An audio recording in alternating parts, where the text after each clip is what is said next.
Welcome back to the Bellevue Bruin Baseball Network as we get ready for the final game of the 2025 baseball regular season as the home team Bellevue University Bruins, who have won 3 in a row, take on the visiting Jamestown Jimmies. For the Bruins, now 35-13 overall, 18-1 atop the North Star Athletic Association. The Jimmies now 32-15 and 11-8 in conference play. Bruins, the conference champions, they've already earned that right with victories yesterday. Now playing for keep the momentum into the 2025 postseason tournament that begins next week in Dickinson. Let's take a look at the players in game number 2. Pretty much the same starting lineups in the batting orders.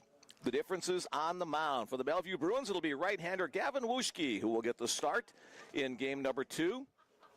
Wuschke, the big right-hander out of Canada, will get his warm-up tosses. This is his 13th appearance on the season, all of them as a starter. 7 wins and 2 losses on the season in 57 1/3 innings of work. He's allowed 74 hits, 35 runs, 31 of them earned, a 47 strikeout to 10 walk ratio, a 4.87 earned run average. Gavin Wuschke getting the start for the Bellevue Bruins. And for the visiting Jamestown Jimmies, it will be Isaac Hansen on the mound for the Jimmies in game number 2. A 4-0 record, a 4.50 earned run average. This will be his 10th appearance, all but one as a starter. He's had 38 innings under his belt, allowed 37 hits, 22 runs, 19 of them earned, struck out 33 and walked 12. All right, it's time to get back to the baseball game once again. Chase Burke will lead things off for the Jimmies, as he has done all weekend long. The center fielder awaits the first pitch from Gavin Wuschke. It's on its way, and it's a called strike 1 on the knees. Burke took an 0 for 3 in game number 1 today.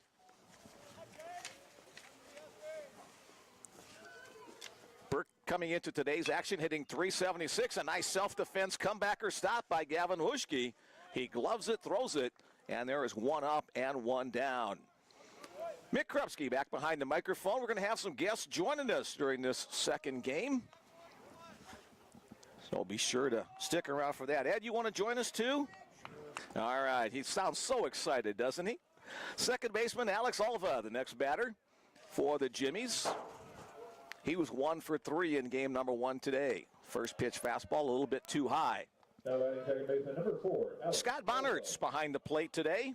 Brandon Dislagi and Joe Cassidy, the 2 umpires on the bases for the second game of this doubleheader. The 1-0 pitch off the end of the bat, skewed down the third base line. Scott Hansen gloves it, throws it. A nice job of hanging on the bag by Steven Elsner at first base and also avoiding the collision.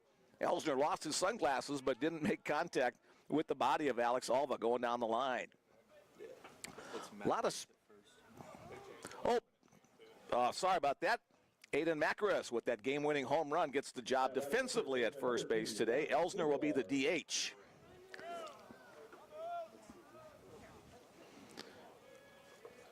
Here's third base, first baseman Ryan Muzalar.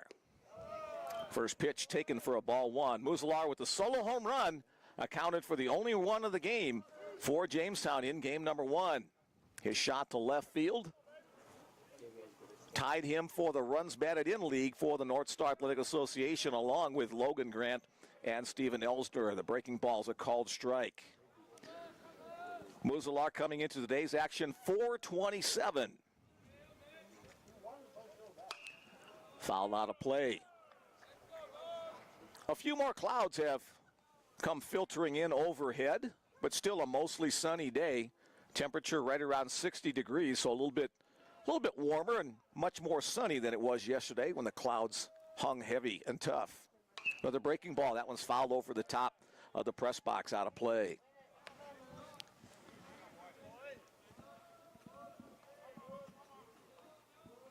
Again, that same text number if you'd like to join us for game number 2. Strike three call. That breaking ball slider hitting the outer half. Muzalar did not agree with it, but looked like it had a pretty good cut of the zone. 3 up, 3 down, top of the first inning for the Jimmies. After a half, the Jimmies nothing, and the Bellevue Bruins coming to bat.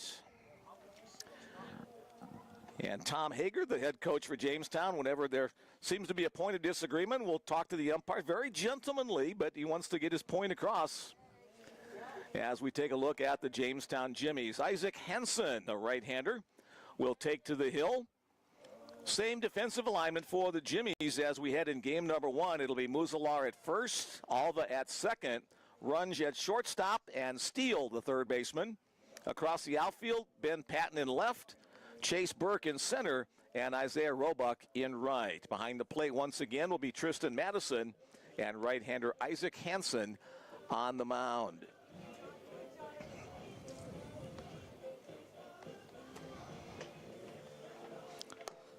The Bellevue Bruins have won 6 consecutive North Star Athletic Association baseball championships. The Bruins now with 22 conference championships between the North Star and the Midland Collegiate Athletic Conference, dating back to 1995.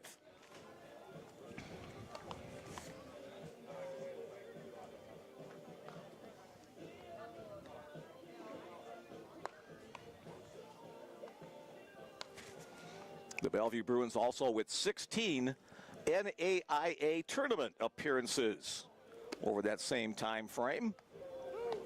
As we get ready for the Bruins, the batting order for Bellevue the same as game number 1. Hanson, Elsner, Grant, Lacey, Macaris, Tanner, Lind, Buckmaster, and Gravel. If you were not with us for game number 1, starting shortstop C.J. Townsend sitting out this weekend series. He's been nursing a hamstring injury, so a little bit different look. Nick Gravel will slide over to shortstop. Nick made some great defensive plays in game number 1 today. And Blas Buckmaster at the second base spot. Here's Scott Hansen to lead it off for the Bellevue Bruins. Hansen, a .337 hitter coming into today's action. Got a base hit his last time up to break a streak that he did not want. His first hit of the weekend. Ball 1 on the first offering from Isaac Hansen. Breaking ball misses away. 2-0.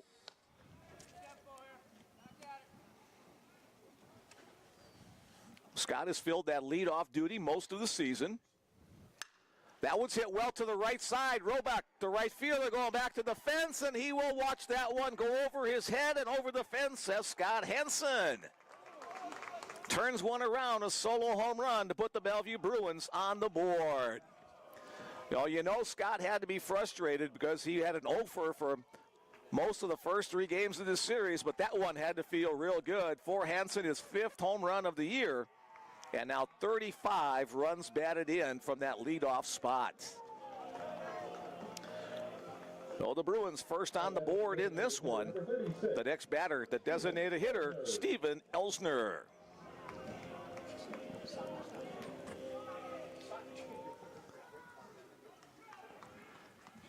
Hansen looks in, gets his signal, and delivers a slider, top of the zone, strike 1 called.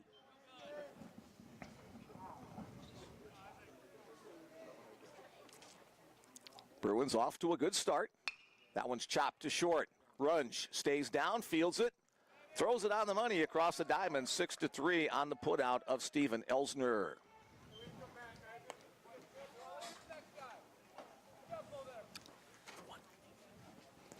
Three-hole hitter for the Bruins, catcher Logan Grant.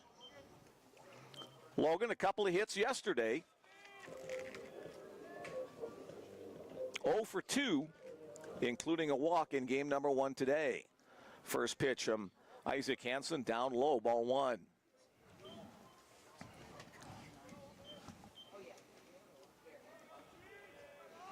Grant awaits the next one, again down low, 2-0.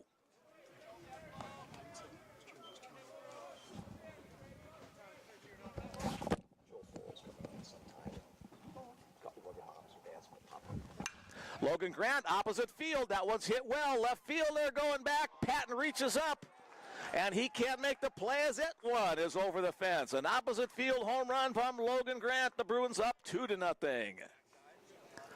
We mentioned In yesterday's broadcast at Grant and Elsner and Mackers with power to all fields, there we see Logan going opposite way.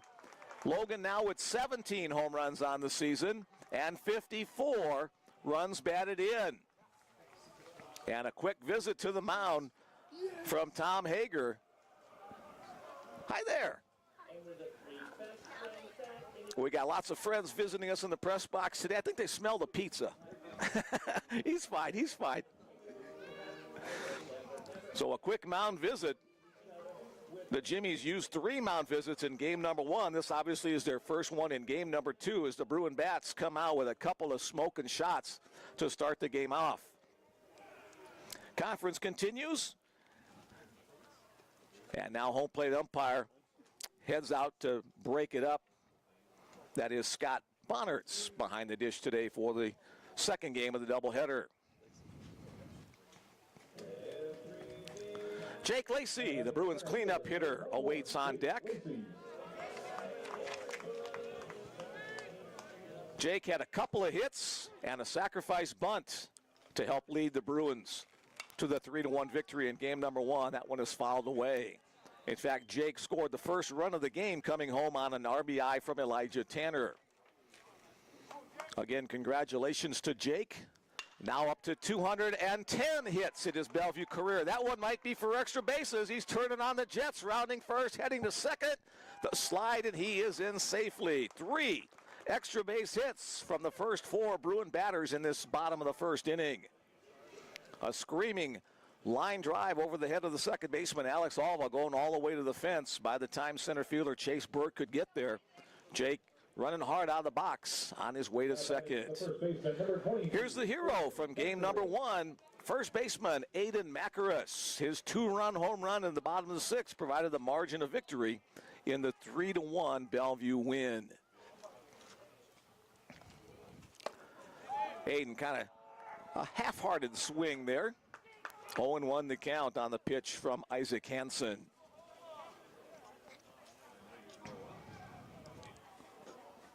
Hansen 4-0 coming into today's action.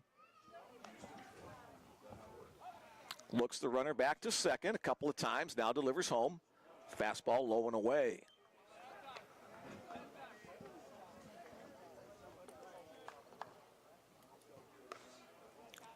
Bellevue winning the conference championship outright with their first game victory yesterday, a 2-1 win in extra innings.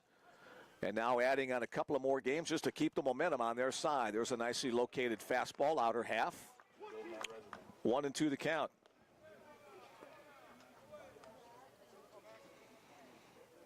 Looking in to catcher Tristan Madison. He was behind the dish in game number 1 as well. Foul ball opposite way. Count remains 1-2 on Aiden Macaris. First year as a Bellevue Bruin. In fact, he's just finishing up his second month as an eligible player. Became eligible in March after transferring in. Starting his college career at LSU Eunice. Swings and misses. The breaking ball gets him for the second out of the inning. Here's left fielder Elijah Tanner. Now batting the left fielder, number 9, Elijah Tanner. A quick check down with head coach Dwayne Modlux in the third base coaching box. Elijah steps in.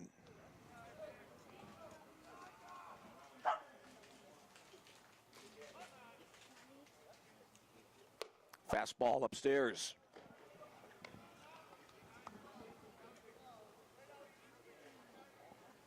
Elijah 305 coming into today's action. His batting average will take a little bit of a dip as he took an 0 for 3 in game number 1. Breaking ball, that's hit opposite away. Roebuck, the right fielder, has it tracked coming in, and he'll make the catch to retire the side. The Bellevue Bruins with 2 long balls in the bottom of the first inning. 2 runs on 3 hits. There were no errors and 1 man left on base after 1 complete. It's the Bellevue Bruins 2 and the Jamestown Jimmies nothing. Jamestown 0.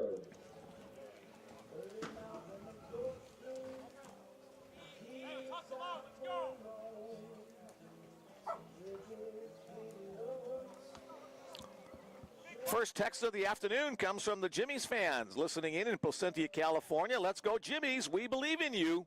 Listening in from Placentia, California. Glad you guys are with us again for game number 2.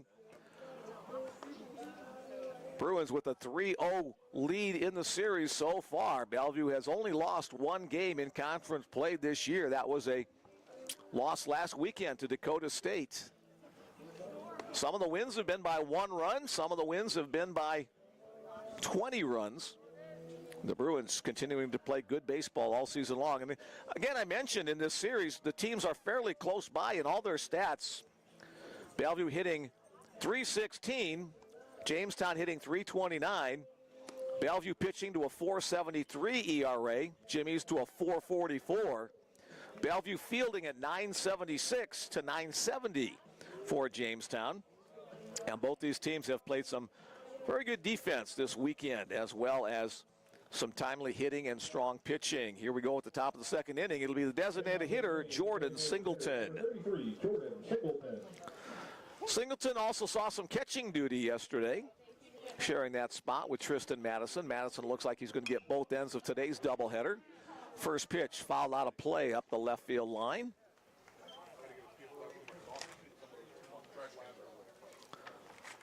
Singleton, a walk and a couple of strikeouts in game number 1. With that low-scoring game number 1, most players only got 3 at-bats. Next pitch comes in high, 1-1.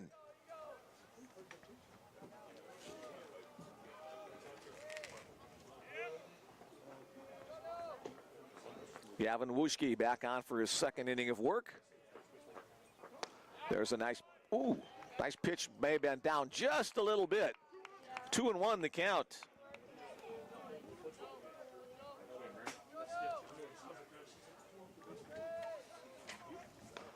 Gavin comes set about the belt.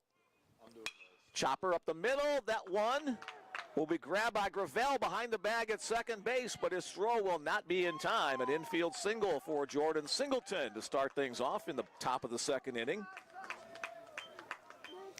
Gavin Wuschke, a 6'4" sophomore out of Regina, Saskatchewan, part of that Canadian connection the Bruins have. A Canadian battery for the Bruins in game number 2. Wuschke from Saskatchewan. Grant from Alberta. Next batter, Tristan Madison shows bunt, pulls it back as a breaking ball misses outside the zone. A long look down to Tom Hager running through the signs of the third base coaching box.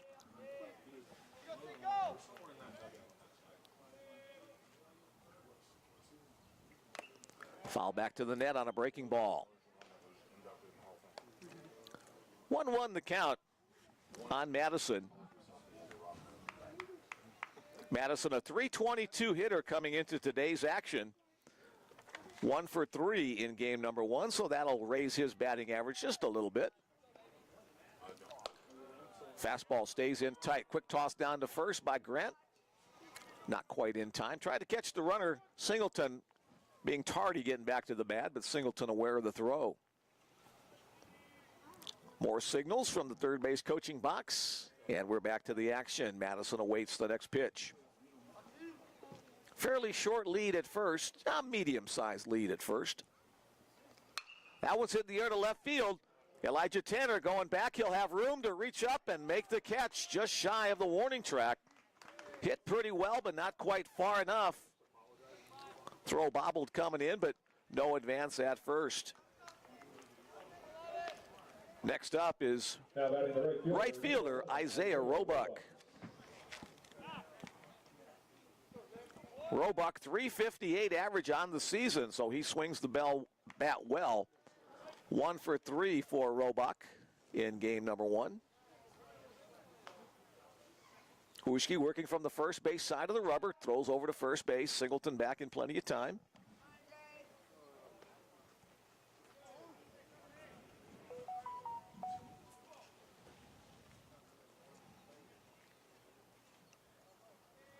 Gavin delivers. Roebuck shows bunt up the first base side. Logan Grant from behind the dish. In time on the throw to first base to retire Isaiah Roebuck. 2-3 on the play. Singleton advancing to second. Sacrifice there for Isaiah Roback as he gets the runner Singleton into scoring position. 2 outs for left fielder Ben Patton.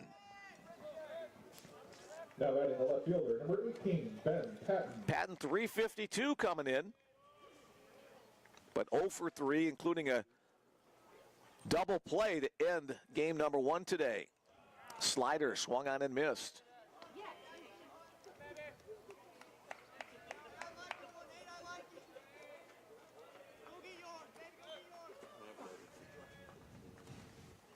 Again, Gavin looks in, gets the signal from Logan Grant. On the inside corner. 0-2 now the count. Bellevue pitching coach Sean Malley will signal in electronically to Logan Grant. You can sometimes see that little antenna hanging off his catcher's mask.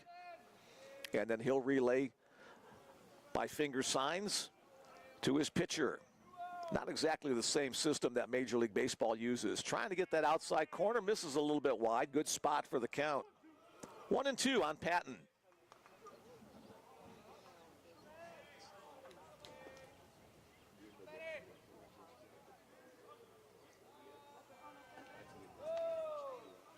The long look and deliver. Hello on the first base dugout. That one screamed over that way. Protective netting in front of each of the dugouts to help protect the players and coaches from those screaming line drives that head that way. Not a lot of foul territory at John Stella Field at Brown Park. Again, a 1-2 offering from Gavin Wuschke. Breaking ball stays upstairs, 2-2. Gavin and Logan were teammates last year in the Western Canada Baseball League for the Okotoks Dog that won the conference championship last summer. So very familiar with working each other as Bruins and as Dogs. That one's hit to left field. Isaiah Tanner will play it on a hop. Singleton rounding third, heading for home. The throw is off the line, and it'll be an RBI single for Ben Patton as the Jimmies plate their first run of this game. Throw just a little bit to the right of home plate. Had it been on the money, it had been a close play, but instead, we now have a 2-1 game, courtesy of the RBI by Ben Patton. Inning stays alive for the shortstop, Landon Runge.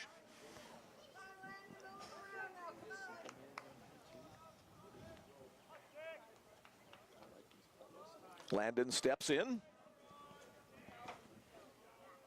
Runge. 3:01 coming into today's action. Runner goes on the hit and run right back to Gavin. Wuschke makes the glove save, and the underhand toss over to first base, and the side is retired. 1-3. Second assist on a comebacker for Gavin Wuschke. The Jimmies pick up 1 run on 2 hits. There were no errors and 1 man left on base. After 1.5, the Bellevue Bruins 2, the Jamestown Jimmies 1.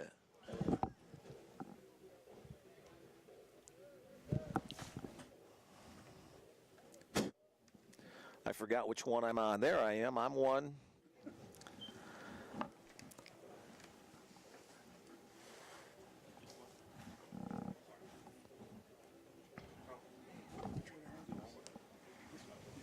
There we go. You might need to adjust. Yeah. There we go. Joined now by Bellevue University Athletic Director Ed Lahotek. Ed, we've had the opportunity to visit with you a couple of times on the season, back in volleyball, basketball, and I think second time now in baseball. What's new? Well, besides the knees. Yeah, they're new, all right. A little too new. What's new is we opened up a new facility Wednesday. So that went really well. We had a lot of people there for the grand opening, well over 200 it looks like. The teams are very excited about it. Moving from the old to the new has been quite a challenge, getting everything unpacked. You know, it takes some time to do that, but other than that, everything's pretty much the same. You know, baseball yesterday qualified for they won the regular season, automatically qualified for the opening round. I better hold up here. Yeah, we'll cut in here as we get ready for the bottom of the second inning. Right fielder Anthony Lind will start things off for the Bruins. First pitch from Isaac Hansen, a fastball that stays upstairs. Anthony at 0 for 2 with the walk in game number 1 today. Pitch on the knees, outer half, strike one called. Lynn hitting at the .295 clip this year. First team all-conference player last year, second team all-conference player the year before. The new field house was a long time coming, but a brand new sparkling facility for many of the sports to play. Yes, it's really, it's a very, very cool facility. Great locker rooms. Lynn hits it in the air to his right field counterpart, Isaiah Roebuck. He'll make the catch for the first out of the inning. Two gyms, an outstanding weight room. You've got facilities for golf, basketball, volleyball. The indoor sports are pretty well taken care of. In the next year or two, we're going to add wrestling. So we'll do competition meets, I should say, in the new facility. We're going to convert, it looks like the old gym, half of it in, Blas Buckmaster, the next Bruin batter, takes a called strike one.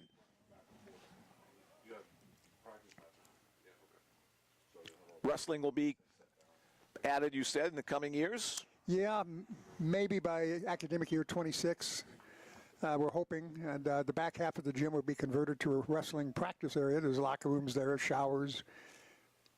And the front half is going to be converted into a huge esports room. Cool. 2-1 now the count on Buckmaster. Men's and women's wrestling? Yes. The next pitch. Blas fouls it off his left leg, right below the ankle. That doesn't feel good when you get bonked down there. That hurts. He'll need a moment or two to kind of walk that one off. Count goes to 2-2 on the native of Anchorage, Alaska. Hello to his grandpa Buck listening in as well. Blas getting more and more playing time as the season has progressed. Has been swinging a hot bat on the season. Awaits the 2-2 pitch. Lays off that breaking ball. I'd say the team is really, really coming together. They're really playing some good baseball right now. I had kind of a breakdown here. There it is. Payoff pitch upcoming to Blas Buckmaster. On this pitch from Isaac Hansen, swing and a miss on a sweeping breaking ball. The strikeout is the second strikeout of the game for Isaac Hansen. Just a quick look. During the month of February, the Bruins had a 4-6 record. The month of March, 13-5, and this April, 16-2. Make it 17-2 now with the win in game number 1 today. Here's Nick Gravel. First pitch, down low, ball 1. So all the offices of all the coaches and the administrators and folks like that have to make the trek up the hill from the old Gordon Lozier to the new field house. Yeah, we're all there, so it's that's an exciting part. For the first time, we're all together, and really like that. And all the assistant coaches are up there, along with the head coaches. Has that new building smell to it. I was there for the dedication as well on Wednesday, and just a beautiful facility, nice and sparkling, brand new. So tell us a little bit more about, you mentioned last visit, the outdoor sports facilities that will be coming. Well, we're looking at that. You know, it's not completely set in stone yet, but we're looking at adding baseball, softball, and soccer turfed fields. So hopefully that gets put together and we get it done. There's a couple of steps that still have to be taken to make that happen, but we're pretty positive that it will. Here's the 2-1 pitch to Gravel, breaking ball inside, now 3-1. Hitter's advantage for Nick. 3-2, excuse me. So it'll be nice to have all three sports together. And softball, baseball, oops. Payoff pitch, fouled away. We'll do it again. They play a lot of games at the same time, so it'd be nice to be together. You go watch one game, walk over, watch the other for a little bit, and back and forth. Soccer will have practices. And it's been nice to use this facility, but we have to share it with Omaha South High School, so a lot of times there's scheduling conflicts and people want to be on the facility and use it whenever they can, so that'll provide that opportunity. Yeah, we've had to change game times because of, 3-2 pitch hit into right field. Roebuck charging, won't be able to get there, and then it gets past him. Let's watch Nick Gravel run. Will he turn it into a triple? He'll get there easily. John Stella Field at Brown Park, not an easy place to get a triple, but Nick Gravel will get that as it rolls all the way to the fence after Isaiah Roebuck tried for the diving catch but couldn't come up with it.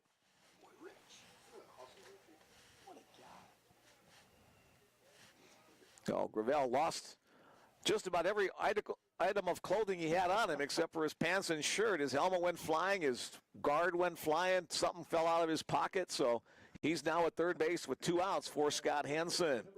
Scott led up this game with a home run, 2 for 2 in his last 2 plate appearances.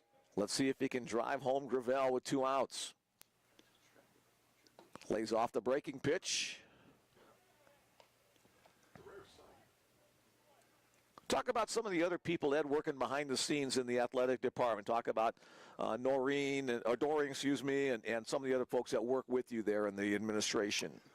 Well, Doreen is our office manager, and Laura Jurek is our administrative assistant. Very hardworking, very dedicated. Doreen probably really runs the place, to be honest. And we all know that. We just wanted you to admit it. So, breaking ball, top of the zone, 1-2. You know, when Doreen talks, the coaches listen. I'll put it that way. And I always tell the coaches, you know, you can get me upset. We'll get through it. Do not get her upset. That is not a good strategy. Off the outside edge, 2-2 the count. And then we have, you know, 2 sports information directors. Bill, of course, is doing the PA in today. Steve Field. I feel we had the best SIDs in the Midwest, if not the country. 3 athletic trainers. Mike Livergood's been hitting the other right side. Another chance for Roebuck. He's settling underneath it, and he'll make the catch to retire the side. For the Bruins in the bottom of the second, no runs on 1 hit. There were no errors and 1 man left on base. Score remains 2-1. Bruins on top after 2 complete innings of play. Continue on with athletic training. Oh, so Mike Livergood's been with the school probably for 35 years now, and he's got 2 assistants, so that's working out well. Jake Allward is our strength and conditioning coach. We're going to get him some help. Trying to strength and condition over 200 athletes, you know, by yourself is a pretty rough go. So try to get him set up and get him some help.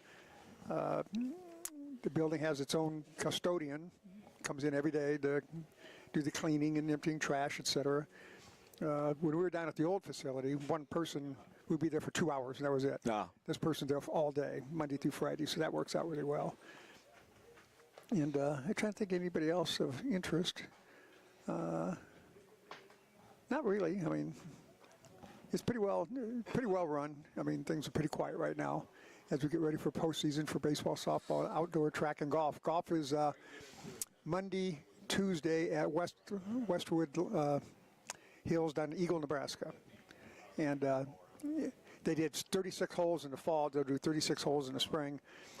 The guys are, I believe, 24 strokes ahead, and the girls are 20 strokes ahead. Wow. So that's a lead like the baseball team has in conference, too. So yes. Dominating the North Star in not just one sport, but in several.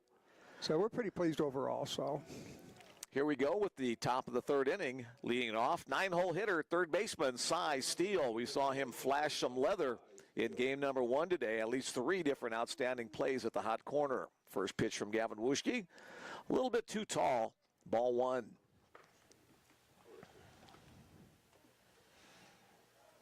Steele, a senior from Yakima, Washington. So we're giving the state of Washington a lot of play today.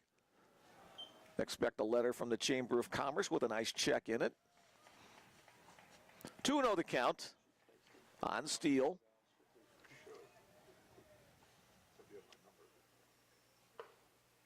Chopped up the third base line. That one's foul.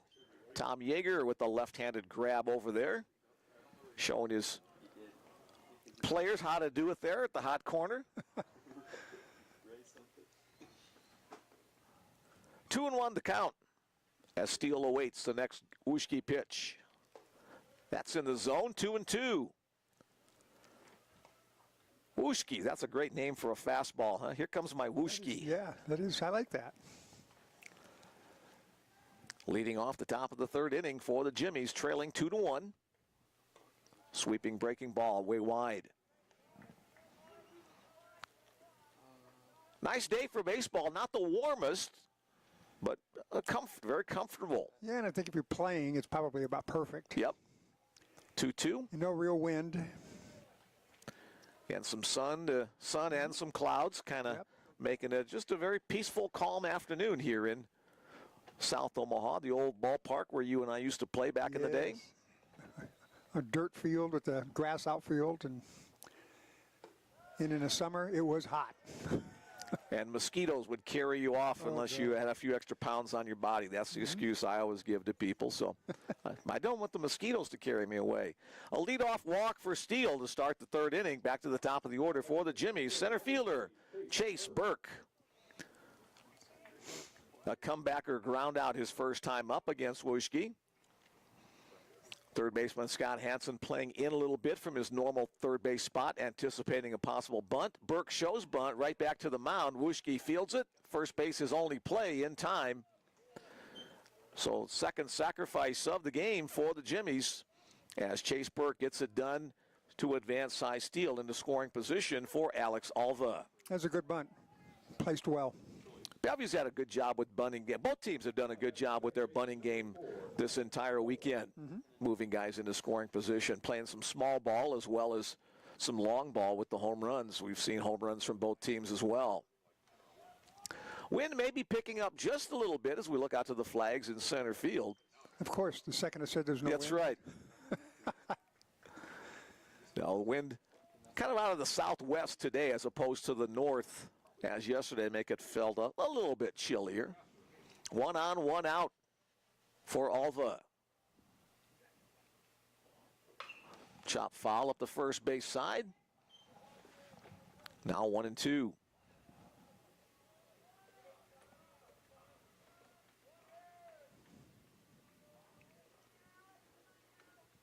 So you're going to build a nice big press box for the new baseball facility, correct? Just for you. There we go.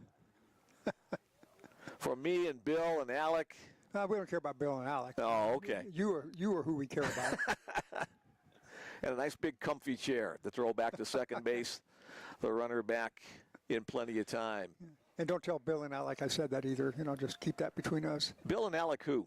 Yeah, there you go. That's the way to do it.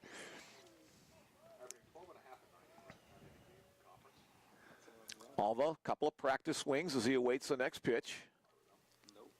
Swung on and missed. Has a good pitch. Now 1-2. Good pop on that fastball. Most of the Bellevue pitchers can get it into the upper 80s to maybe 90 or so degrees. I think it was Elijah Johnson a couple years ago. He could get it up into the mid-90s on occasion. Chopper, right side. Buckmaster in shallow right field, can't make the play. Score that an infield single for Alex Alva. As Buckmaster had to range a long way to his left. He was able to get there but couldn't corral it. And so now runners at the corners with one away for first baseman Ryan Muzalar, the leading batter, leading RBI producer for the Jimmies on the season. Muzalar, a home run in game number 1, a strikeout victim his first time up today. In fact, Ryan was 2 for 3, a home run and a double in game number 1 today. So an opportunity for the 3-hole hitter. First pitch fastball, little flare. Knocked down at second for 1. They're going to call that an automatic out so it wouldn't be an attempted double play. Nick Gravel trying to sell it. You can't intentionally drop a ball. I don't know if Nick did it intentionally or not, but the umpire is going to call the out. So Muzalar will reach on the fielder's choice. Alva retired, we'll call it 6-4 at second base, and the batter will be the DH, Jordan Singleton. Now batting the designated hitter, number 33, Jordan. Interesting call. Yeah, an interesting play, too. If it were a little shallow play where it would drop in front of him, he wouldn't have to catch it. But since he made contact with the glove, they're going to call it an out. Singleton lines it up the middle, and that RBI will tie the game at 2. Jordan Singleton, his second single of this game, drives in Cy Steele, so the leadoff walk comes back to hurt the Bruins. Jamestown fans making some noise. There's a good group, too, from Jamestown down here. It really is. I'm very impressed.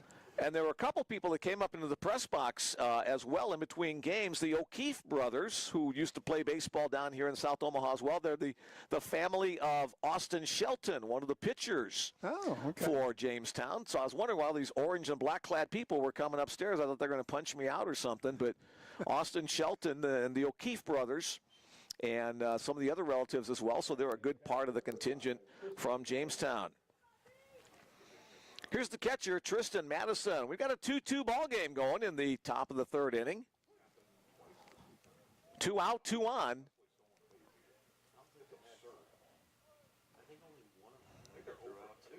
First pitch to Madison, down low, blocked up by Logan Grant.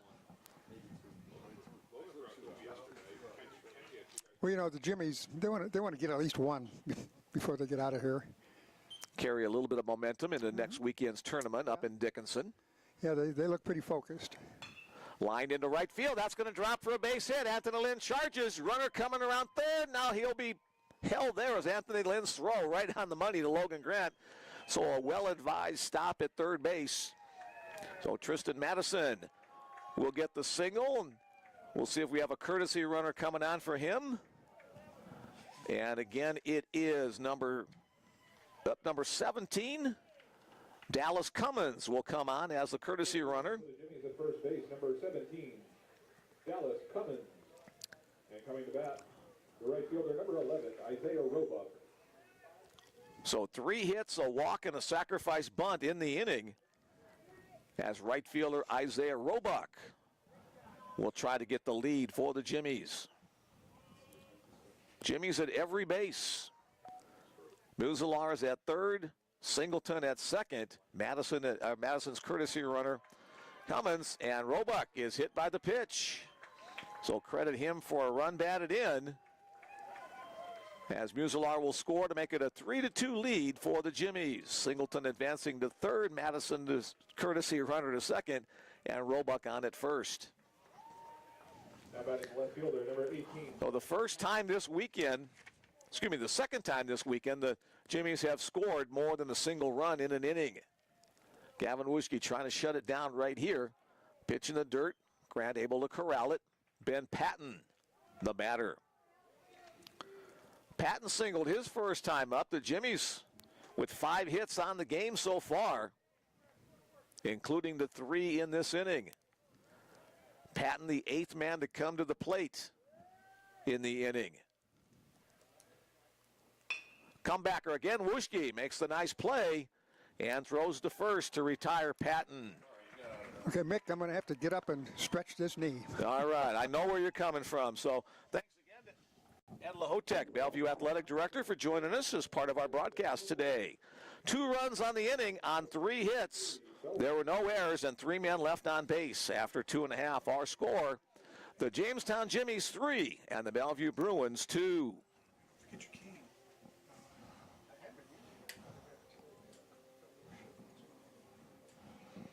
Joe, you want to take the seat of honor? Ed's got it all warmed up over there for you. Yeah. Watch your language. Hey, I grew up in South Omaha. All right, we switched from Ed Lahotek, a former softball coach at Bellevue University, to a former baseball coach and former player as well at Bellevue, Joe Fal. Welcome to the broadcast, Joe. Thanks, Mick. Appreciate that. Yeah, stick that microphone up by your face. There we go. That works better that way. There you go. Yeah, glad to be here today. Joe and I go way back as baseball players. We played together for many years in the over 40 league after each of us had fun in our younger years playing baseball diamonds across. Joe, talk about your time, first of all, as a Bellevue University player, pitcher. Right. I played 3 years for Coach Herb Kufer, recruited out of Omaha South High. Had good times. We didn't win many games, but we enjoyed playing baseball and went to a great university, great school. And back in the early 1980s? 1980s, yep. Very good. Let's get the lineup here. Steven Elsner will lead things off for the Bruins in the bottom of the 3rd inning. Elsner ground out his first time up today. And then after your playing days, how was this transition from player to pitcher? That one's hit well to left field. Cut off there by Patton on the warning track. That'll hold Elsner to a long single to start things off for the Bruins in this 3rd inning. Yeah, I was, after I graduated from Bellevue playing baseball, I was doing some teaching, and Coach Jerry Mosser contacted me and asked me if I'd be interested in coaching the baseball team. And John Swoboda, who played with me, and I both kind of co-coached for 1 year, and then I stuck around for 3 more years and led the team. Next up for the Bruins, the catcher, Logan Grant. Grant with a solo home run his first time up today. First pitch swinging, fouled up the first base line. And how many years were you coaching at Bellevue? And give us the years for that, if you remember. I started coaching in '85, and the last year was '89. And we had some good years. Here's the next pitch to Grant. Shows bunt, puts it up the third base line. The catcher comes out, throw to first base is just in time. Nice play there coming from behind the plate by Tristan Madison. Credit Logan Grant with a sacrifice on the play, 2-3 on the putout as Elsner advances to second. And did you guys play at Don Roddy or at on top of the field? Baldwin Field. Baldwin. No, we played at Don Roddy. It was a brand new park back then. My senior year was the first year they opened Don Roddy, and we played our home games there.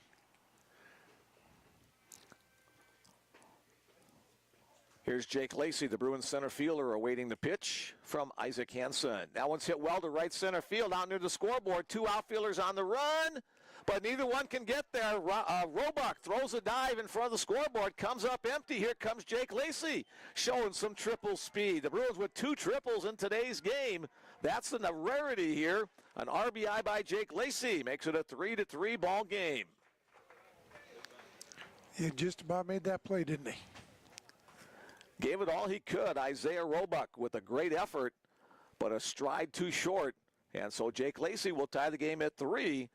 Jake picking up 2 more hits in this game. His career hit total now, I think, 210 if I'm correct.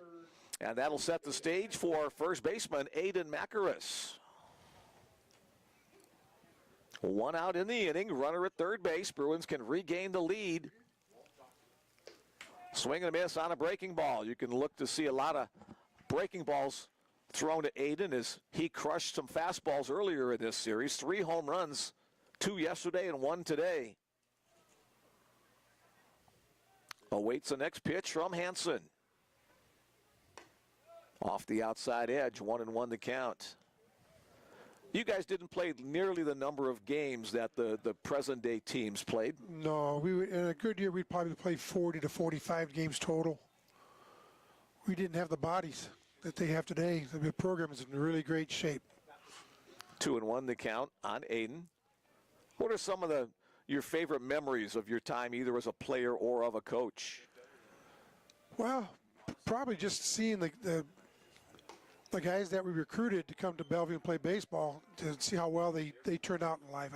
I still have close relationships with guys like Mike Bouguet and John Swoboda and guys I coached and played with, and just good people.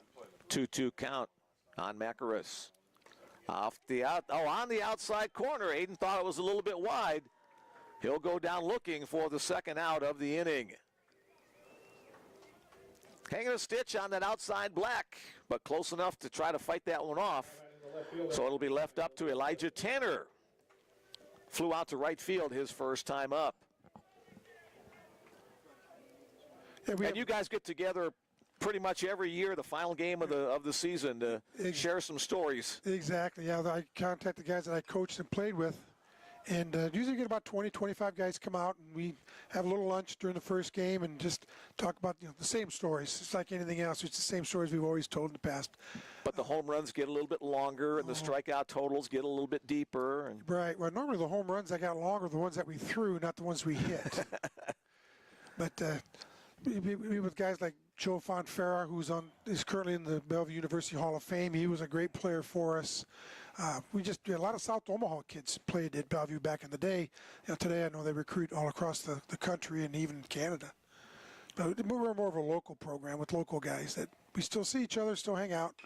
1-1 pitch hit to right field. Roebuck another chance to make a play out there, and he'll catch it to retire the side. The Bruins do pick up 1 run on 2 hits. There were no errors and 1 man left on base. Through 3 innings of play, we're tied 3-3. The Bruins and the Jimmies finishing up the 2025 baseball regular season. Since your time at Bellevue, then you went on. You got a career in business. You played some over 40 league baseball as well. Some Over of us 40 until I was 50 years old. Well, you played longer than I did. I man. played till I was 59, so we Wow. played together on the Omaha Yankees for a bunch of years. A lot of good memories. You can't take the little boy out of the old man when you're on a baseball diamond. I So played 40 years of baseball, and the one time I won a championship was with you in the over 40 league. That's one of the great memories I've had. Yeah. Playing baseball.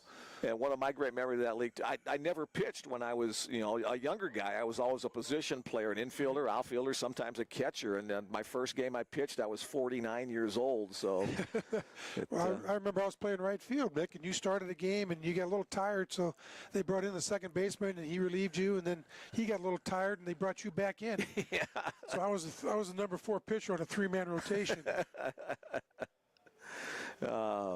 Ever listening? What are those old guys talking about? So I'll tell you what, if they could see this ball diamond in Brown Park to what it was when you and I played here as kids, it is just fantastic. it's fun because there's some pictures on the walls here from the 1920s and the 1950s, and then the current renovation that was done 15 years or so ago to John Stella and a crew of guys like him as we go to the top of the 4th inning.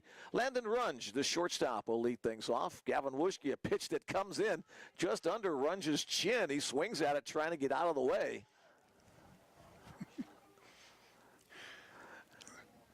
That could have been right off the chin there. Landon able to pull his head out of the way, but the bat came with it. Lucky he didn't hit it. Probably would have hit him in the face. 0-1 the count on the Jimmy shortstop. 3-3 our score. Outside edge, just off the outside edge. Bruins with 2 runs in the first, 1 in the third. Jimmy's with 1 run in the second and 2 in the third. That's where we are right now. Gavin Wuschke back to work. 1-1 pitch. Gavin Wuschke is just showing some defense today. That's the 4th time today he's fielded a comebacker from 60 feet away from home plate. Landon Runge is retired. Next up, Cy Steele, the third baseman. He walked his last time up. That helped to start that 2-run third inning where the Jimmy sent 8 men to the plate. Breaking ball misses upstairs.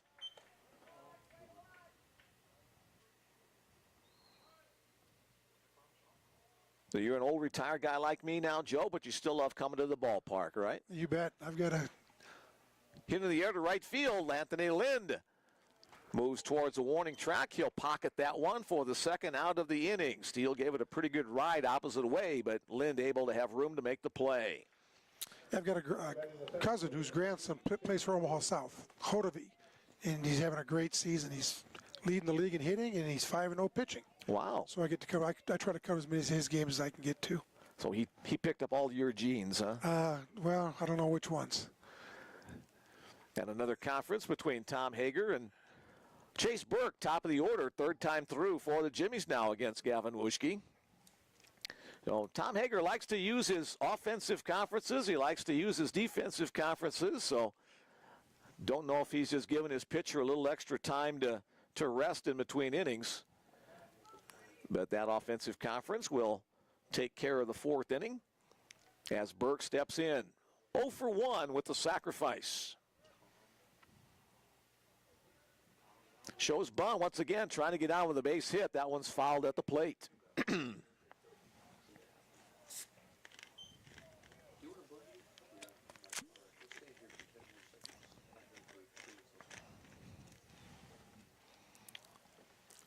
Wuschke comes set and delivers. Strike call on a slider.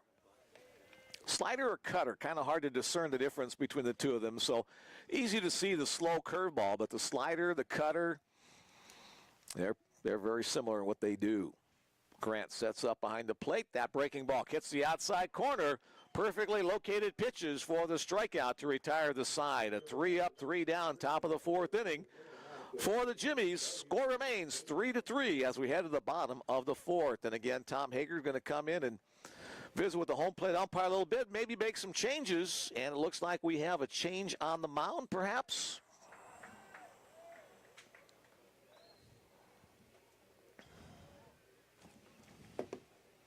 A new pitcher for the Jamestown Jimmies is number 10, Austin Shelton. Austin was the young man I was talking about a little bit earlier. He's from Omaha, has a lot of relatives at the ballpark here today. So Austin Shelton will come on in relief of starting pitcher Isaac Hansen with a 3-3 ball game. Shelton becomes the pitcher of record for the Jimmies. Well, Joe, thanks for coming by and visiting with us. Appreciate you stopping. Always good to see you and share baseball stories. So Absolutely. Thanks for doing a great job. all right, appreciate it. Thanks, Joe. Mick, it was fun. I don't know how you do what you do, though. I just keep rambling until people tell me to shut up. So Now on the pitch for the Jimmies, number 10, Austin Shelton. About 25. I guess. 4 guys that normally come in, maybe. So we had a lot of guys that didn't want to do it. Yeah, it's been good for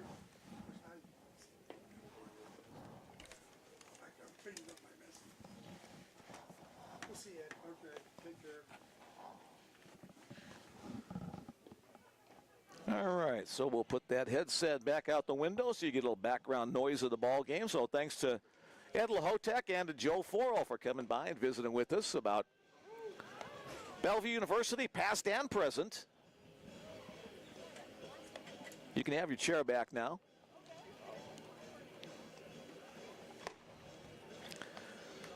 All right, let's see here. Austin Shelton, a 2-1 record on the year, a 3.00 earned run average. This is his 10th appearance on the season. 3 starts, the other 7 as a reliever, 21 innings on the year. He's allowed 24 hits, 10 runs, 7 of them earned, has struck out 17 and has walked 9. The first man he will face is the Bruin right fielder, Anthony Lind.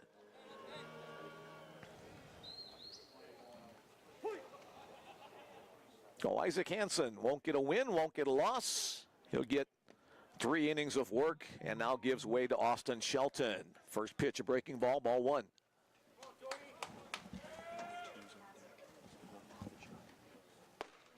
Strike call on that fastball against Lind. Good pop on that.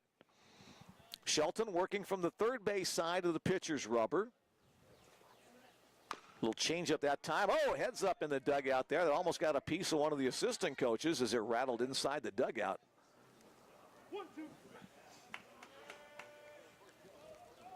Dwayne Monlex walks over to make fun of the coaches getting out of the way of that one. That's nice, Coach. I would too. Another knuckleball looked like hitting the left field.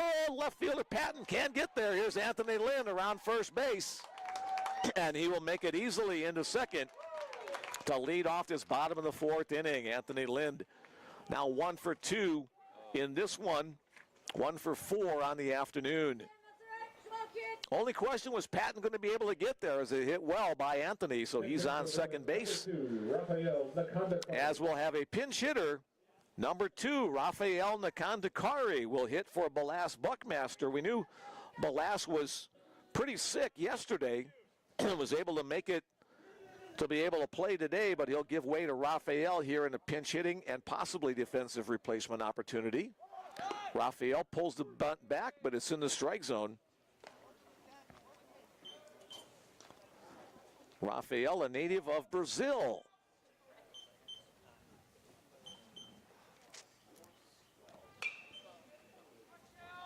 Rafael hitting .333 on the year in limited action. 4 for 12 in his opportunities at the plate. Shows bunt again. This time puts it up the third base line, but it's going to go foul.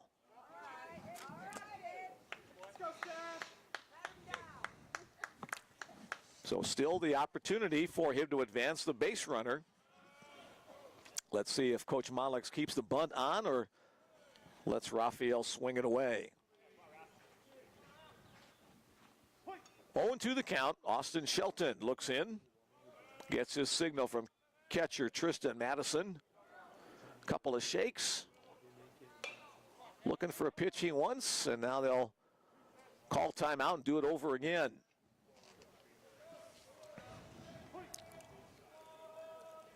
Three different shakeoffs there, so you know he has at least 4 different pitches that he can throw. Nakandakari with the bunt, gets it down in fair territory. The throw to first base is picked nicely over there by Muzalar. So Rafael Nakandakari coming in to pinch hit, gets the sacrifice bunt. Retired 1-3 as Anthony Lynn advances to third. So now the Bruin runner only 90 feet away for shortstop Nick Gravel.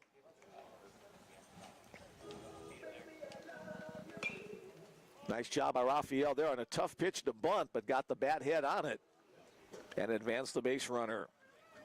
Gravel tripled his first time up in this one to right field. Breaking ball for a strike call.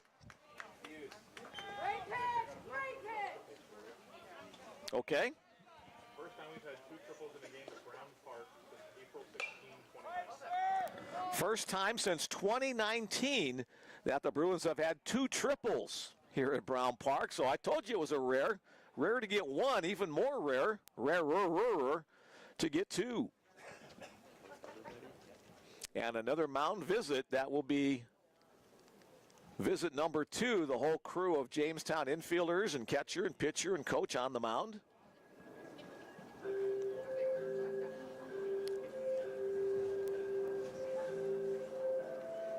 The 2 triples today by Jake Lacey and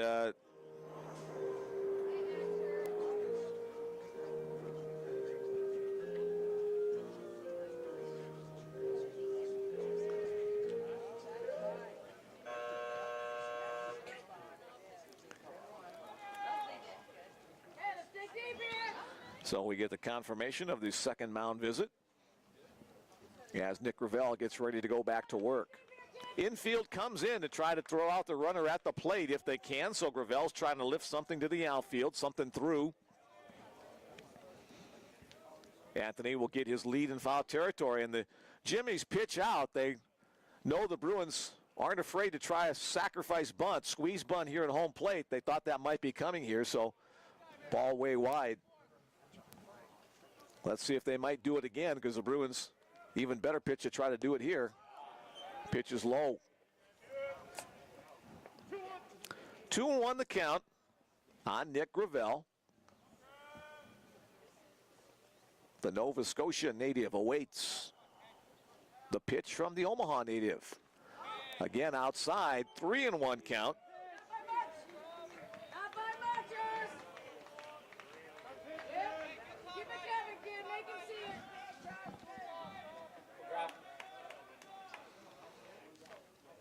The set by Shelton.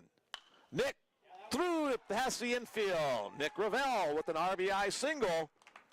Big turn around first base, but Nick Gravel comes through, and the Bruins regain the lead at 4-3 as Anthony Lynn scored. So Lynn with the double, Nakandakari with the sacrifice bunt, and Gravel with the RBI single. Bruins back up by 1. Back to the top of the order, third time through for Scott Henson and his teammates. We're in the bottom of the 4th inning of this scheduled 9-inning contest. And the 10-run rule would apply if we get there at 7 innings. And another call to the bullpen for Tom Hager, a short stint on the mound for Austin Shelton.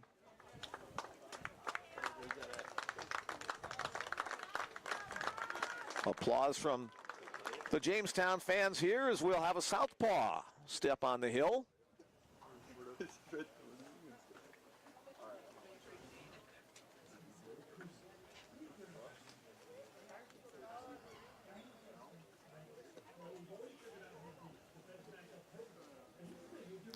Visiting with Coach Tom Hager in between games to get the lineup. He was talking about his time coaching against former Bellevue coach Mike Evans, who was at Bellevue back in the 90s and early 2000s. Had some stories to tell about competing against each other.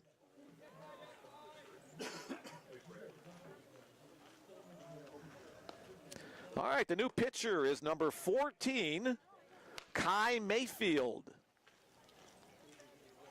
Kai Mayfield, K-A-I, Mayfield.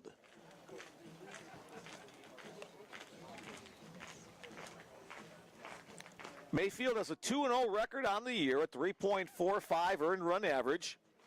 11 appearances on the year, 2 of them as a starter. Has 1 save, has thrown 15 2/3 innings, has allowed 17 hits, 6 runs, all of them earned, 14 strikeouts, and 11 walks. So just about 1 strikeout and 1 walk per inning for Mayfield as he's trying to shut down the Bruins. His team trailing by 1.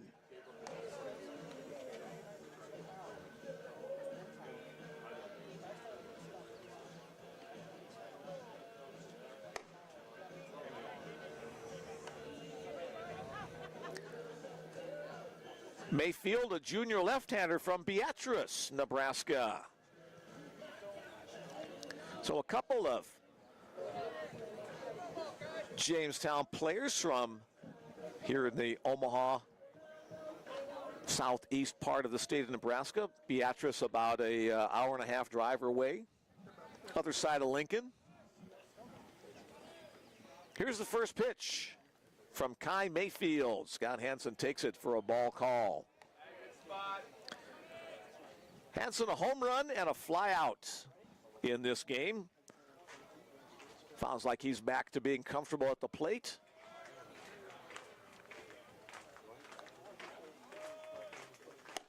Off the outside edge, 2-0. So Kai Mayfield may have some friends in the stands as well as Beatrice, a lot closer than Jamestown. Comes set at the cap. That one's hammered right back up the middle, past the diving second baseman Alva. Gravel will hold at second base as the center fielder Burke got to that one very quickly. A solid single. Now batting the designated Scott Hansen now 3 out of his last 4 at bats. Steven Elsner stepping in. Elsner with 6 home runs last week. Has come close a couple of times in this series. 1 for 2 in this game. A single and a run scored his last time up. So Bruins at first and second, just 1 out. Mayfield, the high set. Runner goes from third on the steal attempt that throws down to second to try to get the trailing runner, but it's late. Oh, a great jump by Nick Gravel. He'll get a stolen base going to third. Also Scott Hansen with a big jump. So both Bruins pick up bags on that one. So 2 in scoring position, and it'll be another intentional walk. Steven Elsner will be sent down to first base. That'll load the bases for Logan Grant.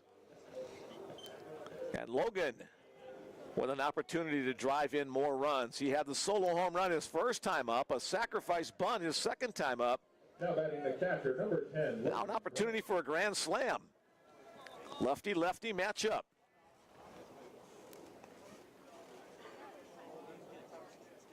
Breaking ball inside half of the plate, strike 1 called.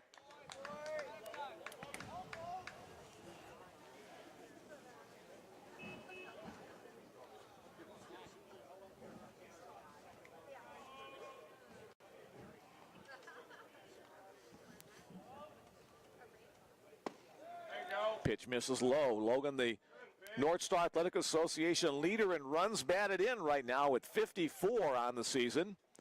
And another visit from the catcher to the pitcher, I would assume, with a runner at second base to talk about changing up the signals. Grant's homer earlier in the game went opposite field. Third mound visit of the game for Jamestown.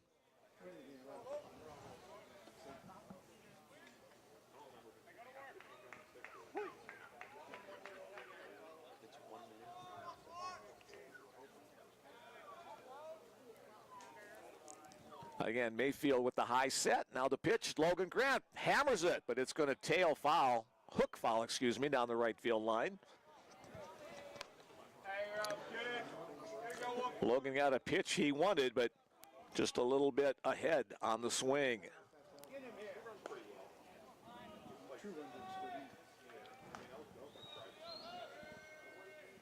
Logan, the 6'1" senior.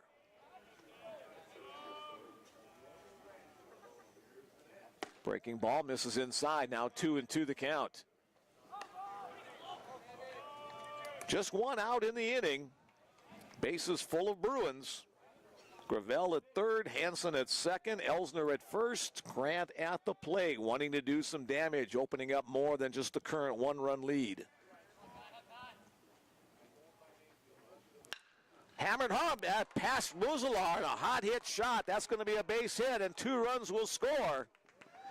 As that blast one hopper past the shoulder of Ryan Muzalar at first base.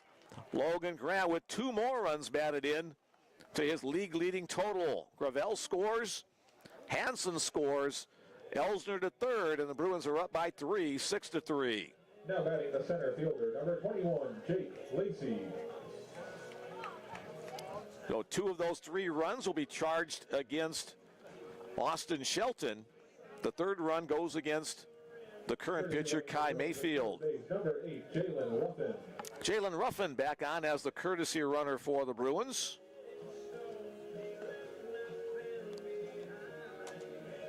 So Grant goes back to put his gear on. Logan with 3 runs batted in this game so far. Here's Jake Lacey. Lacey with a double and a triple. That one hit in the air to left field. Doesn't have the distance to clear it, but it's deep enough for the sacrifice fly. Here comes the throw from Patton to the plate. It's off the mark. As Steven Elsner scores the 7th run of the game for the Bruins. So credit Lacey with the sacrifice and RBI. And now 2 outs in the inning. Ruffin remains at first, and the batter will be first baseman Aiden Macaris.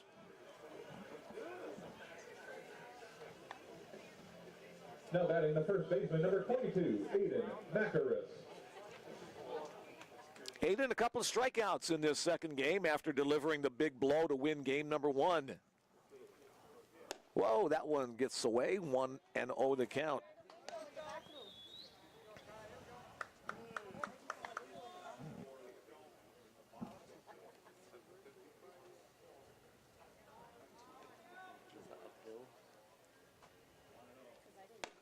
Outside, 2-0.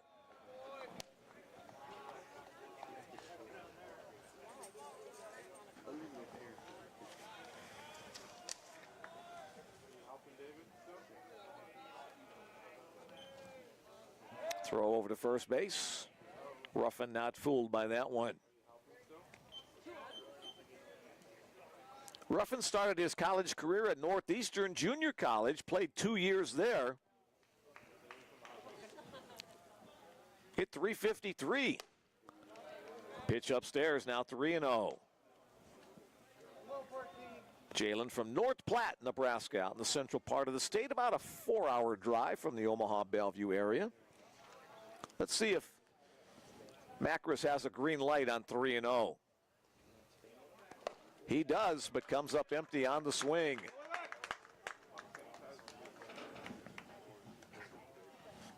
Turn that down just a fuzz. There we go. Mayfield looking in. 3-1 count. Off the hands, a little flare toward the left side. Third baseman, Cy Steele, goes back and he makes the catch to retire the side.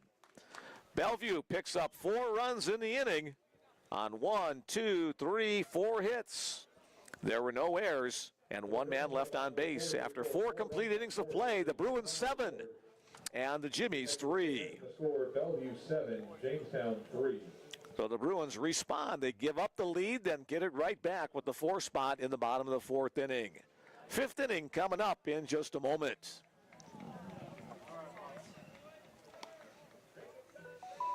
Let's get back to the text messages. Sorry I neglected you the last couple of innings. Still with us from the club in Anchorage. That's Belass Buckmaster's grandpa. Let's keep this thing going, Bruins, from the Williams family, Tehran's family listening in down in Missouri. Glad you guys are here as well. Let's go Bruins, cheering from Quinn Drive, Regina, Saskatchewan. That's got to be Gavin Wuschke's family. Glad you guys are with us. Gavin's done a pretty good job thus far through the first 4 innings of play in line for another possible victory. From California, keep it going, Jimmies. That comes from Placentia. And one more, the Montana McMahons, watching from the hot springs in Paradise Valley. Oh, that looks pretty nice. Poolside. Paradise Valley. Yeah, it looks like a place I might have to check out sometime. Parker, a great job yesterday. Leading off the fifth for the Jimmies. Didn't get the win, but 9 solid innings pitched. Top of the 5th inning, second baseman Alex Alva will lead things off. First pitch from Gavin, down low. Few more clouds starting to come into the area. We may not see much more of the sun today, but rain not expected to start until late this evening. Alva, solid ground ball down to first base. Aiden Macaris gets down on one knee to block that one up. He'll touch the bag for the first out of the inning. Next up, first baseman Ryan Muzalar.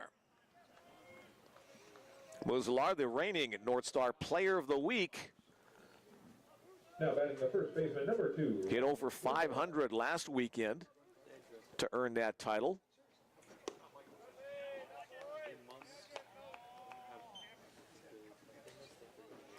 Want to know the count on Muzalar.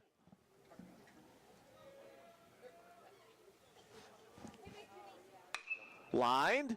Nice grab by Nick Ravel. Perfect timing on the jump. Got it into his glove at the apex of his leap and steals one from Ryan Muzalar. Okay.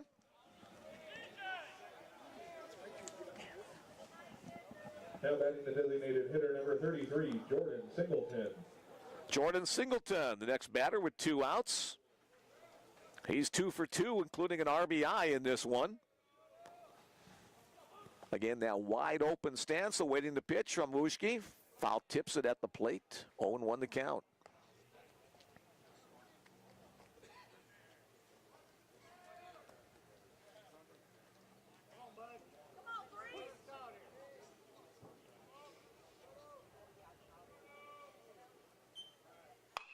Off the end of the bat, hit to second base. Rafael Nakandakari there to make the play, and the side is retired. A 3-up, 3-down, top of the 5th inning. And the score remains the Bruins 7 and the Jimmies 3. All right, are you ready to talk some golf? I'm ready. All right, there we go. Either way. Oops, I'm sorry, I was wrong. The other way. Either way. There we go, so the microphone's facing that way. Oh, Ed got me all screwed up. I'm sorry. All right.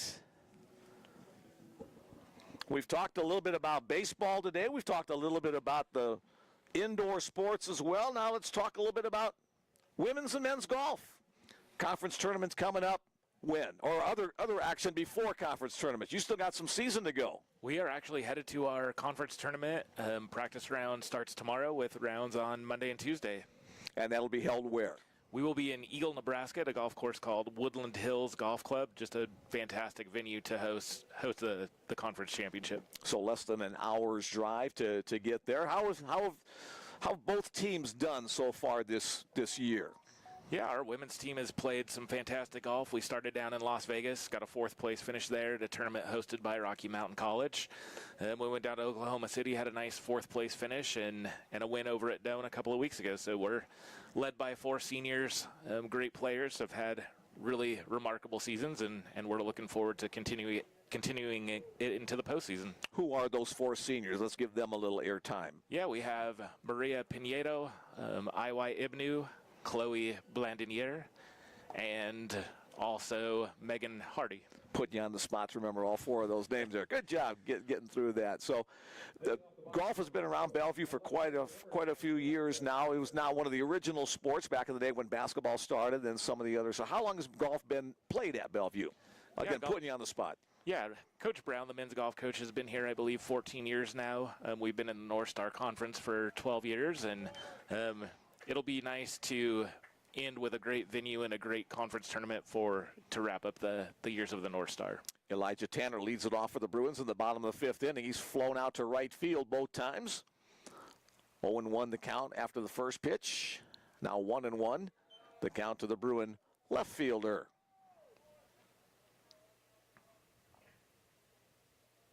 What does it take to be a good college-level golfer?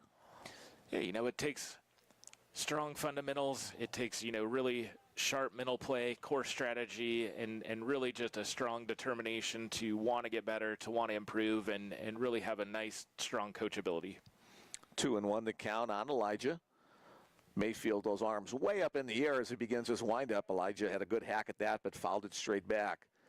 You've got to really love that new golf simulator and facility inside the new field house. Talk a little bit about how that can help your program and the ladies who swing it under you. Yeah, we're incredibly grateful to have that facility and have that provided for us. That facility is going to provide a lot of information to the players. It's able to give them all sorts of ball flight data, club face data. Really, during our off season, it's just an incredible asset to have for our players. 3-2 the count on Tanner. Payoff pitch upcoming from Kai Mayfield. Again, starting with those hands way up, begins the windup. Chopper, right side. Second baseman Alva handles it on the third hop. Throw to first base is in time to retire Tanner for the first out in the inning. Has Ed been to the simulator yet? If you have to give him some instructions on using that? I think Ed got to try the simulator yesterday. I think he had a pretty good experience, and hopefully we're able to continue that. No excuses then, Ed. So next time you're out on the course. Next up for the Bruins, right fielder Anthony Lind. Anthony shows bunt, trying to get on with a base hit, pulls it back thinking it was going to be outside, but the breaking ball came into the zone, now 0-1. Anthony, a double and a run scored, part of that 4-run fourth inning.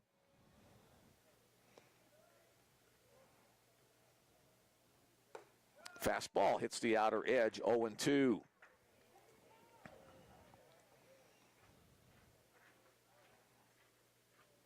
So for the golf season, there are both individual and team championships in the North Star. Is that correct? That is correct. On the ground, another chance for Alva. Stays down low, glove on the ground, fields it. Back-to-back ground outs to second baseman Alex Alva. Second baseman Rafael Nakandakari next up. He came on as a pinch hitter in the fourth inning, replacing starter Balas Buckmaster. We mentioned earlier that Balas was pretty sick yesterday, able to get on the field for game number one and finish that one. I don't know if he's feeling a little bit weak from that sickness or not, but Rafael, his second at-bat here in this one. Breaking ball, misses.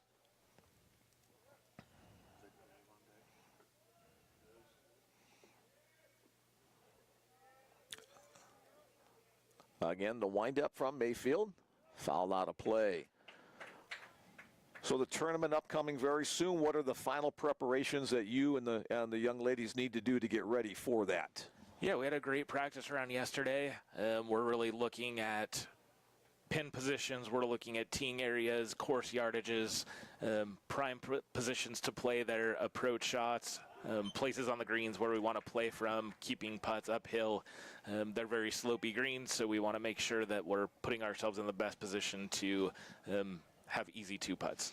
So a lot more in preparation than just showing up with the clubs and going at it. Here's the 2-1 pitch. Or excuse me, a 2 pitch, the swing and the miss, the strikeout. And Kai Mayfield retires the Bruins in order in the bottom of the 5th inning.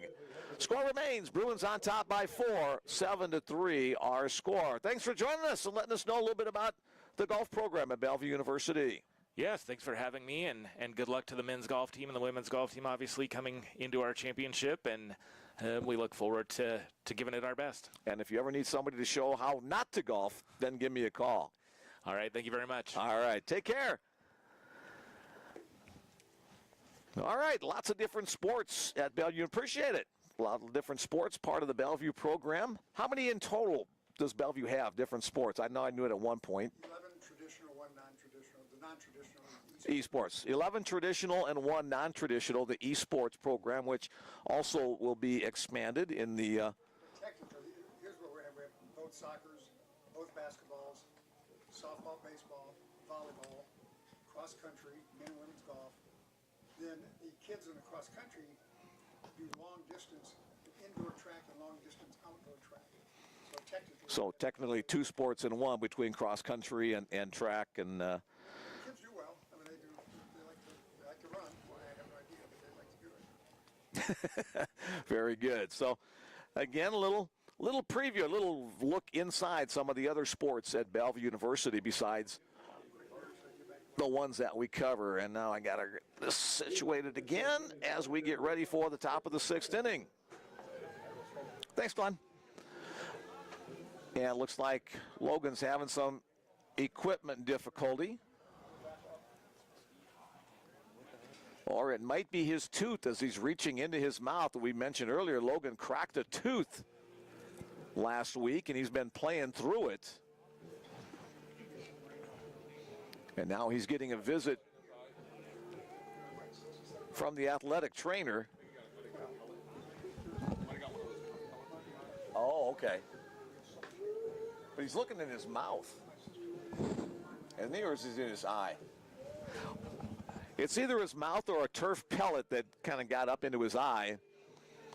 If you've never been on a turf field, it looks nice and pretty with the green and the brown, but in between, to keep the different blades of the turf, there are a couple of gazillion little rubber pellets that help to make it play more like a natural field than the old AstroTurf fields. Hit in the air to center field on the first pitch, swinging by Tristan Madison. He comes through with an inning starting single to center field. Second hit of the game for Madison, and again his courtesy runner, number 17, Dallas Cummins, will come up the bench to run for him. And coming to bat, the right fielder, number 11, Isaiah Roebuck. Oh, trailing by 4 runs with 4 innings to go. Jamestown trying to claw back and get something on the board this inning. And now Dwayne Monlex will come out and talk with our home plate umpire. Bruins may make a defensive change, and they will. Jalen Ruffin will head out to center field, replacing Jake Lacey. So Jalen, who had been the courtesy runner for the catcher, now goes into the game in Jake Lacey's spot. Now playing center field, number 8, Jalen Ruffin. So I'm not sure if something's wrong with Jake or just giving Jalen an opportunity to get some innings in here.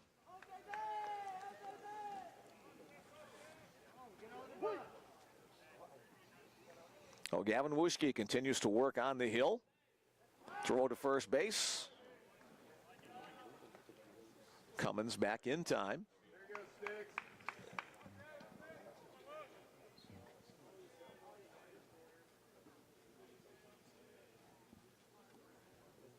Long hold, again the throw. Second disengagement, that one escapes Macaris momentarily.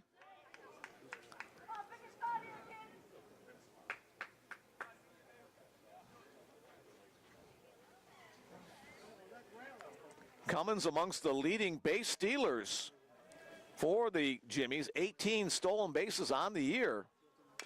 Chopper up the third base line. That's a foul ball.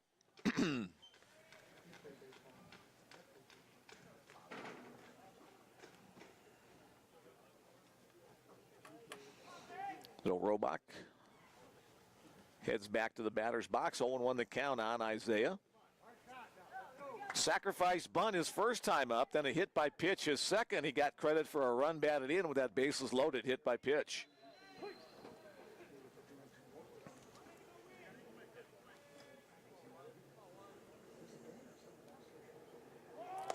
Shows bunt, pulls it back as the pitch comes in a little bit too high. And our every inning, let's have an offensive conference continues.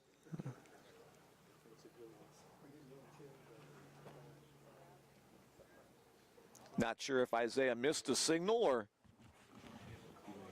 just a little conference with his head coach to talk about strategy here. Trailing by 4 runs. Probably not wanting to sacrifice bunt.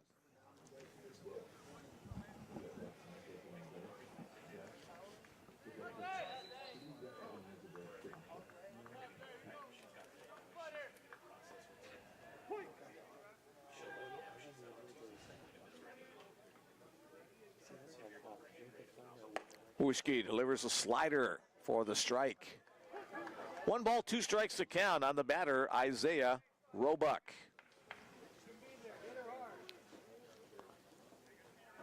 Roebuck, a senior from Marana, Arizona. From one side of the country to the other, from Arizona to North Dakota.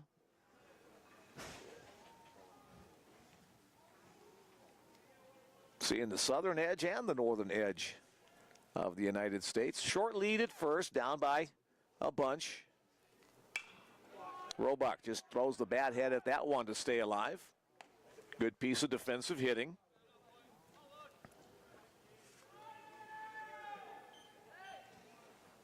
Gavin Wuschke, the Bruins starter, now in his 6th inning of work. Bruins have had good efforts from all of their starting pitchers in this series. Again, throwing the bat head out. That one's down the right field line. Anthony Lind makes the catch just inside fair territory for the first out of the inning. Lind had to go a long way, but got there in time to make the play. Parker McMahon got the series started well for the Bruin pitchers. He went 9 innings but didn't get the win. Braden Anderson in relief picked up the win in game number 1. Jace Wessels a complete game victory in the 8-3 second game. Kenji Miller went the distance in the first game today, winning that one by a 3-1 score. And now Gavin Wuschke going deep in this one. Quality starts by all 4 Bruin pitchers in this series. And a little peek of the sun comes back out. Swing and a miss. Outer half location there. Left fielder Ben Patton at the dish. 1 for 2 so far today.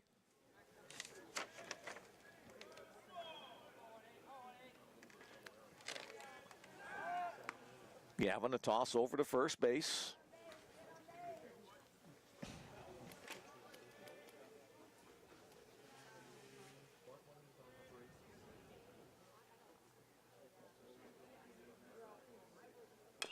Chopper off the body of Patton. It'll be considered a foul ball.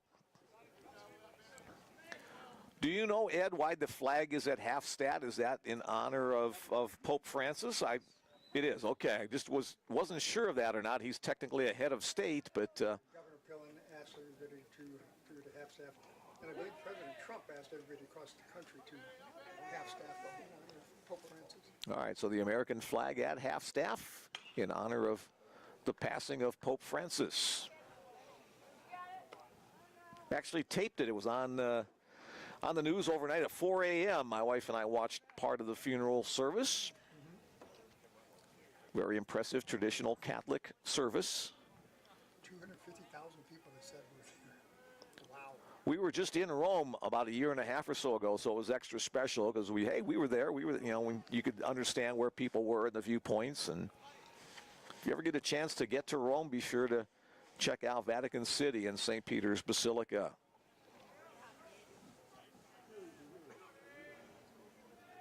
Again, the short lead at first by Cummins.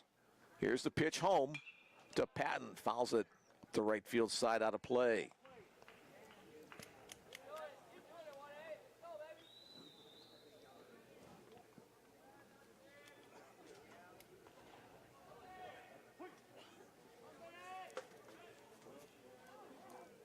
Again, the Bruins all-Canadian battery at work here. Breaking ball stays upstairs. Wuschke from Saskatchewan, Grant from Alberta. You got a Nova Scotia shortstop, an Alberta first baseman, a Brazilian at second,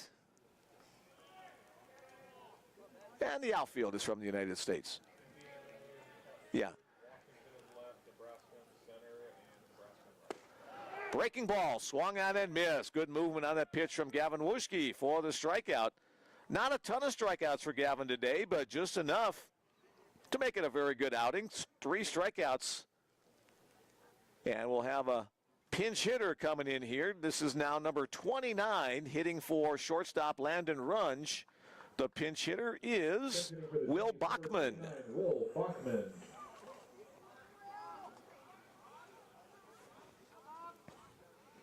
part of Bachman-Turner Overdrive. No, I'm just teasing. Will Bachman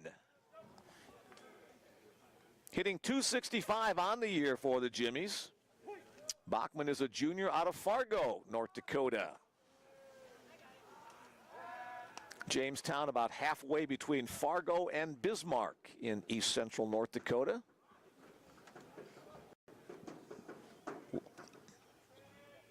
You knew that, right, Ed? Lined into left field. That'll drop in for a base hit in front of Elijah Tanner as Will Bachman delivers in the pinch hitting opportunity. So runners at first and second now for the Jimmies with 2 outs. And the batter will be the third baseman, Cy Steele.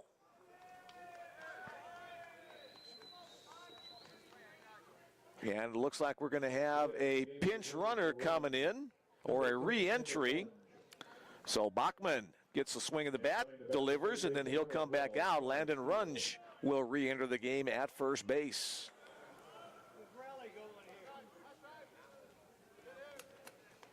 So Wuschke trying to pitch out of a little mini jam in this 6th inning, trying to maintain that 4-run lead, 7-3 our score.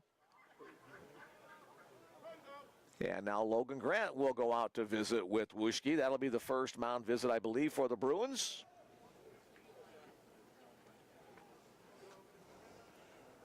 Making sure they're on the same page with signals.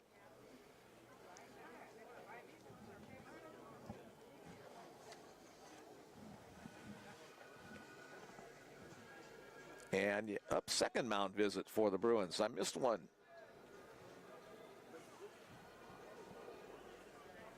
My mind tends to wander after talking for 5 consecutive hours, so I don't know how that happens. So here we are with 2 on, 2 out in the bottom of the 6th inning. This scheduled 9-inning game. The bunt back to the mound. Wuschke fields, throws, and in time to retire Cy Steele. 1-3 on the play, so Gavin Wuschke continues to help himself with his fielding ability. No runs on 2 hits. There were no errors, and 2 men left on base. 6 men left on base through 6 innings for Jamestown. The Bruins maintain their lead at 7-3. 9-1-2, part of the Bruin order coming up.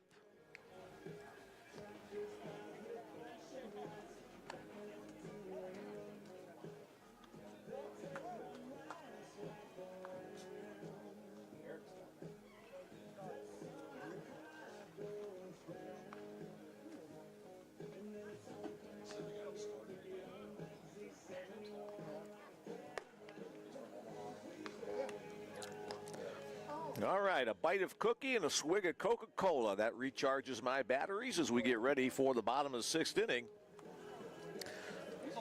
One final time, I'll throw out that text message number if you'd still like to join us on the Bellevue Bruins Sports Network. 402-515-7654. Mick Krupski back behind the microphone once again. Thanks, everybody, for joining us this weekend. Several hundred people checking in yesterday on our YouTube page for the broadcast of the doubleheader. The Bruins 3-0 in this series. Jamestown trying to salvage 1 game, but the Bruins trying to go almost perfect in conference play this year. 18-1 right now. Last year the Bruins lost 2 games in conference play. Last year, the Bruins were 21-2 in play. Conference was a little bit bigger last year, so one more 4-game set. Here's shortstop Nick Gravel, a nice jumping play on defense. Been a solid series for Nick in the shortstop spot. Looks at a fastball for a called strike 1.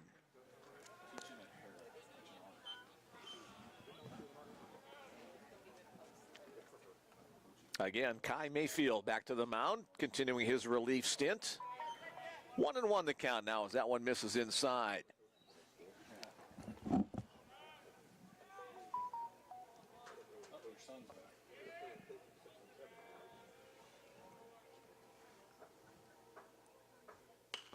Fouled off the end of the bat by Nick. Hey, we just got a text message from the Gravel family from Fall River, Nova Scotia. Go Bruins! Terry and Greg, Nick's mom and dad. 3 brothers, Jesse and Josh, also watching. Jake is watching in Montreal. Go Bruins. Great coverage. Well, thank you for the compliment. We're glad you're able to watch ball games here in Nebraska all the way from Nova Scotia, Canada. Next pitch, way wide. Gravel takes a little time out of the batter's box. Now steps back into a 2-2 count.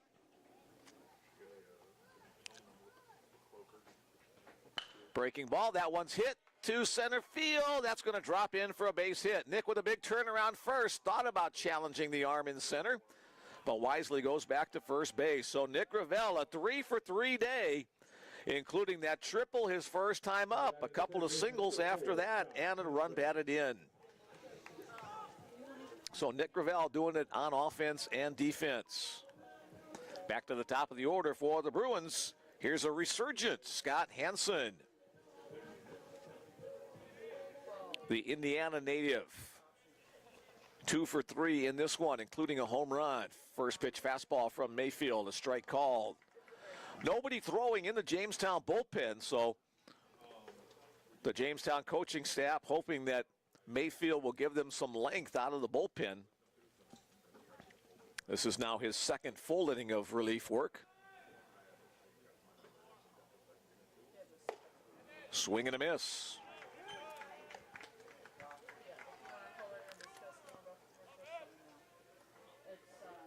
Scott from Portage, Indiana, played his JUCO ball in Illinois and continuing his westward progression now in Bellevue, Nebraska.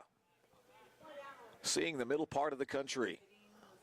That one's hit and over the head of the shortstop into left field.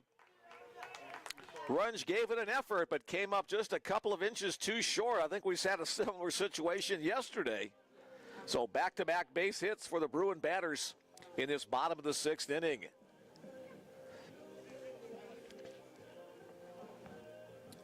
Steven Elsner stepping into the batter's box for the Bruins. He was intentionally walked last time up, but the Bruin batters after him got the job done. He scored 2 runs scored today for Steven.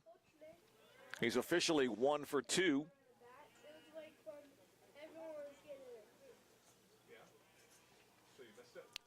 Mayfield's ready. Elsner's ready. Breaking ball. Ooh, Steven had a good pitch to hit. He's kind of mad at himself as that hanging breaking ball over the middle of the plate. And he's still mad at himself.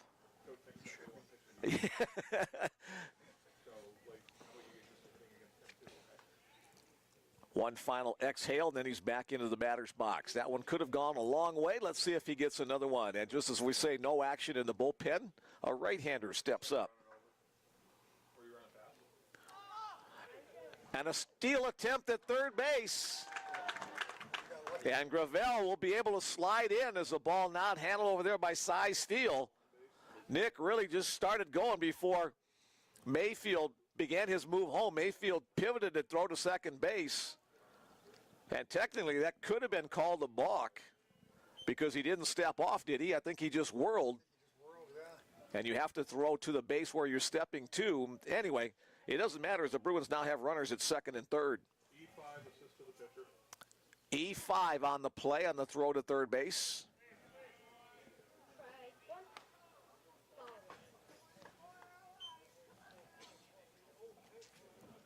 Gravel steps back in, 1-1 the count.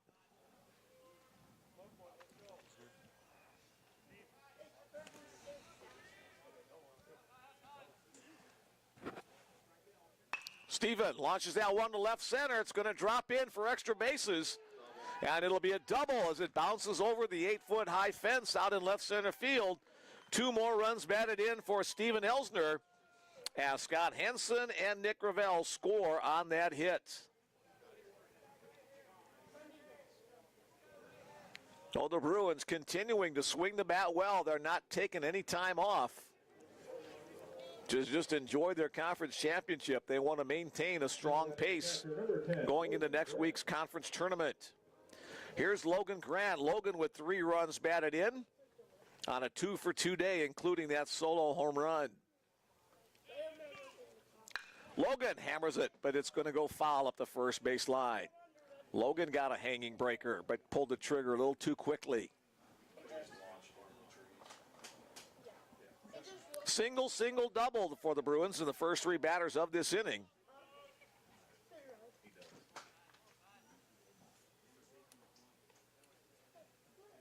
Another breaking ball, another hammer, and another foul ball, 0-2.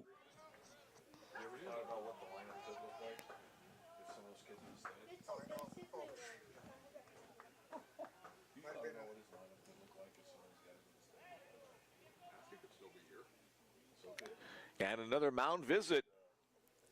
That's the 4th of the game, as Tristan Madison has words with his pitcher, so technically it's a mound visit.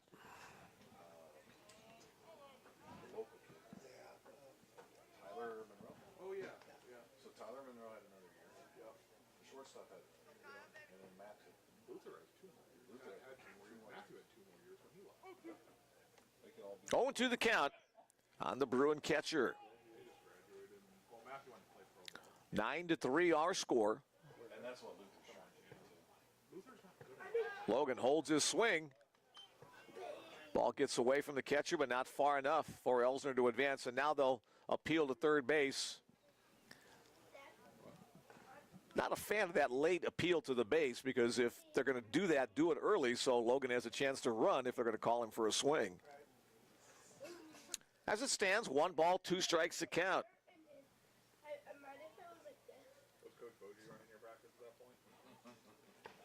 Again, the thought about moving to second base. Mayfield just basically steps off.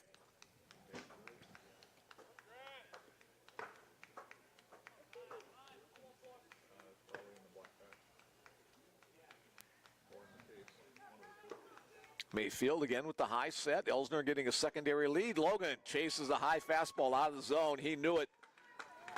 Should have let that one go, but couldn't hold it. And the strikeout is the first out of the inning.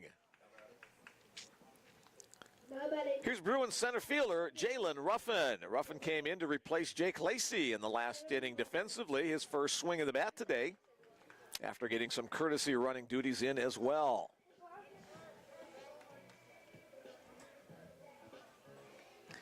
And another mound visit from Tom Hager. And it looks like we'll have a call to the bullpen here. So Kai Mayfield's day is done as the new pitcher heads to the mound. Looks like number 9, Roger Maris. No. Number 9, Joe Hart.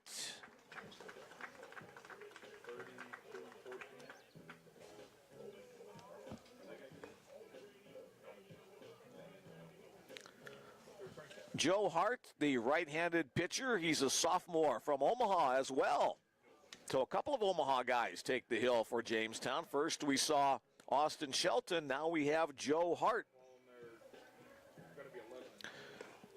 Hart, a 1-1 record on the year, a 6.48 earned run average, 13 appearances all in relief, only 8 1/3 innings pitched, 14 hits, 9 runs, 6 of them earned, 6 strikeouts, and 2 walks. Joe Hart, the new pitcher for Jamestown. Now on the pitch for the Jimmies, number 9, Joe Hart.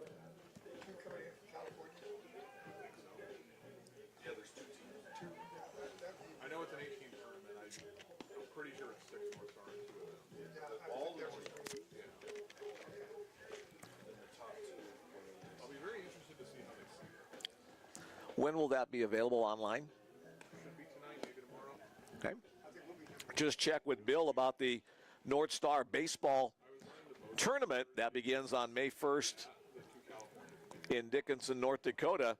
The 6 North Star schools, along with 2 schools from the California Pacific Conference, will be joined together for that 8-team tournament. The Bellevue Bruins have already qualified for the national tournament as an automatic qualifier by winning the regular season. 1 more school will qualify. The team that wins the postseason tournament, if it's Bellevue, then it'll be the second-place team will advance. So we think the 2 California schools might be Simpson and La Sierra, but we're awaiting the results of their final conference standings as well. Only 4 teams play baseball currently in the California Pacific Conference, so the NAIA joined the North Star and the Cal Pacific together to get another qualifier for the national tournament. Hopefully that makes sense to you. Meanwhile, back here in Omaha, Jalen Ruffin steps in to pinch hit against Joe Hart.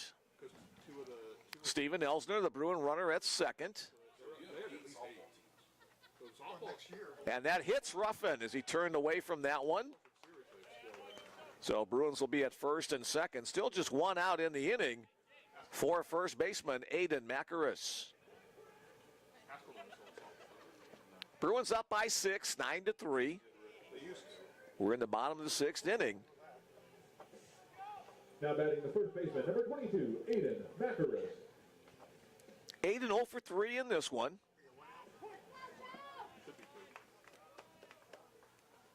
Hart looks in, gets the signal from Tristan Madison.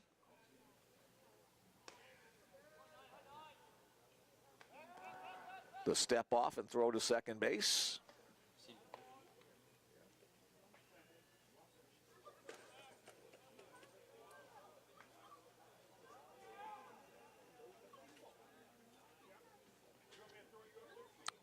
Hart comes set at the letters. Aiden with a attempt to hold up his swing as that pitch darted out of the zone. Couldn't control it, so strike called on the play, 0-1.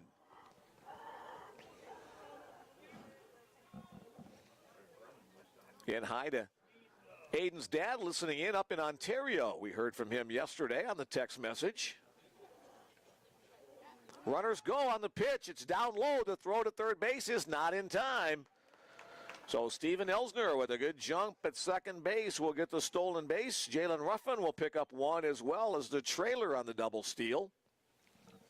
So now a base hit could score 2 more.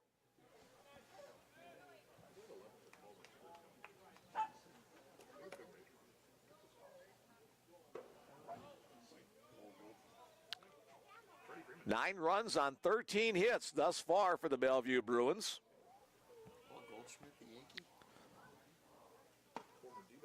Strike on the inner half. Bruins have had at least 1 hit in every inning except for the 5th when they were retired in order.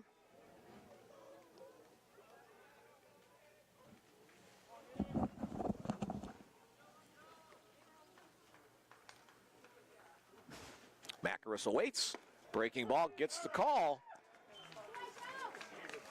And the strikeout is the second out of the inning. Now batting the left fielder, number 9, Elijah Tanner. Here's left fielder Elijah Tanner.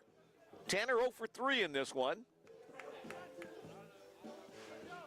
So Aiden from the game-winning home run in game number 1, 0 for 4 in game number 2, the highs and lows of being a baseball player. Elijah on the ground to the right side. Alva able to scurry over that way and throw to first to retire the side. The Bruins pick up 2 more runs on 3 hits. There was 1 error and 2 runners left on base. 7th inning upcoming. The Bruins up by 6. 9-3 our score. The final game of the 2025 North Star Athletic Association regular season.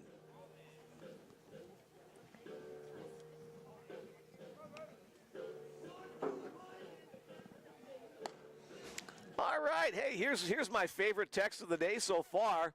I'm 5 years old and enjoying watching my cousin Landon Runge. Let's go Jimmies. I love you. Love from Elizabeth. Elizabeth, you're a baseball fan at 5 years old? Hey, that's great. 26 now pitching for Bellevue. All right, the Bellevue Bruins have a call to the bullpen. Gavin Wuschke's day is done after a quality start through 6 innings. Number 26, Brady Toth.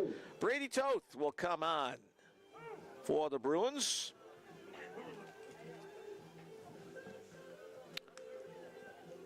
Brady, the 6'2 senior out of Boise, Idaho. So all the Bruin pitchers this weekend hailing from the Pacific Northwest or north of the border in Canada. Let's tell you a little bit more about Brady's season totals.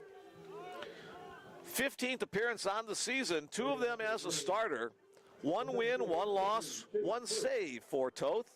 31 2/3 innings on the year. He's given up 39 hits, 27 runs, 21 of which were earned, 34 strikeouts against only 9 walks. The first man he faces, top of the order, Chase Burke. 1-0 the count. Coming right back our way, now 1-1 on the foul.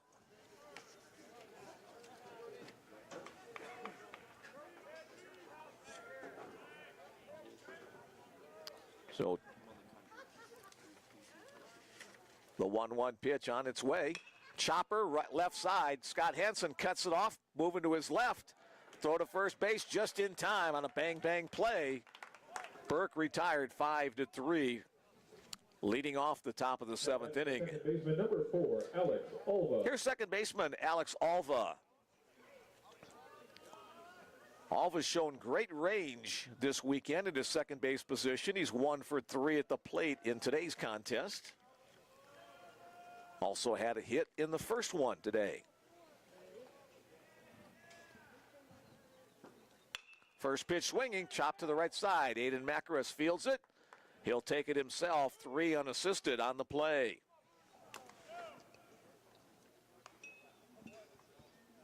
Old school baseball, the latter innings, what it used to be was if you're behind, you take a strike. You don't see that quite so much anymore these days. And Jamestown all weekend has been very aggressive at swinging early in the count. Ryan Muzalar fouls off the first pitch. The first baseman 0 for 3 in this one after a home run and double in game number 1 today.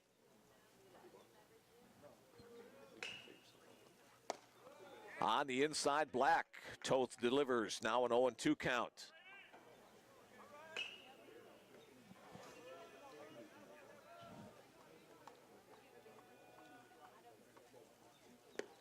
Breaking ball on the chase pitch. Muzalar lays off.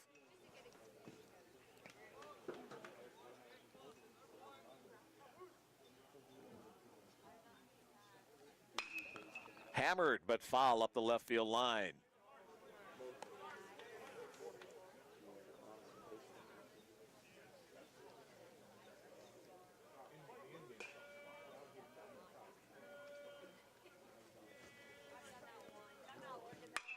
Hitting the air to center field. Jalen Ruffin going back to the warning track. And he has just enough room to haul that one in. 3 up and 3 down for the Jimmies. Good jump off the bat. 6.5. But Muzalar just quite didn't get all of it. A 3 up, 3 down in the first inning of relief for Brady Toth after 6.5. The Bruins continue to lead by 6. 9-3 our score.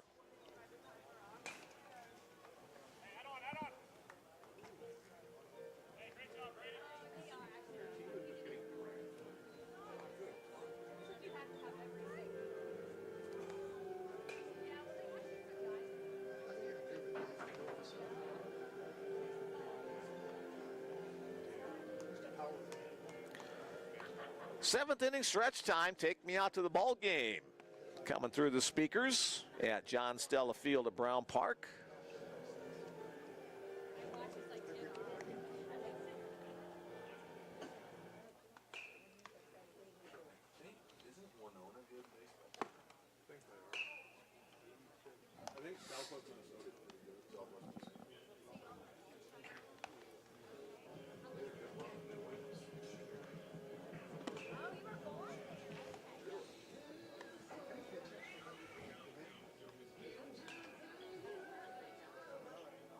Minnesota State baseball is 38th in the world.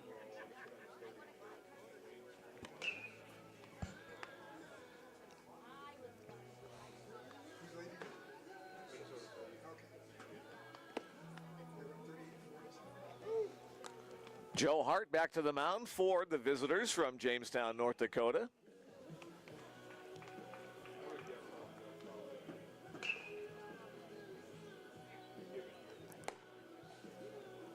Final North Star Athletic Association baseball game at John Stella Field at Brown Park. As we're in the bottom of the 7th inning, the Bruins on top 9-3. Right fielder number 17, Anthony Lynn. Trying to finish with a 4-game sweep of the Jimmies. Jimmies trying to salvage 1 game in this series. Here's right fielder Anthony Lind. Lind 1 for 3, a double and a run scored. Hart with the fastball upstairs.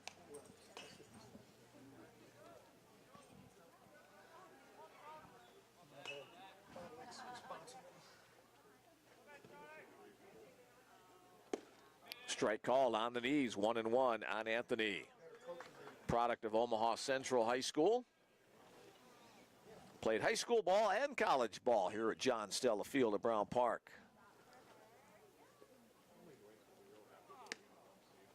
Pitch misses away. Omaha Central's home field is Boyd Park. They renovated that facility back probably, a dozen or more years or so ago. Pitch misses inside, now 3-1.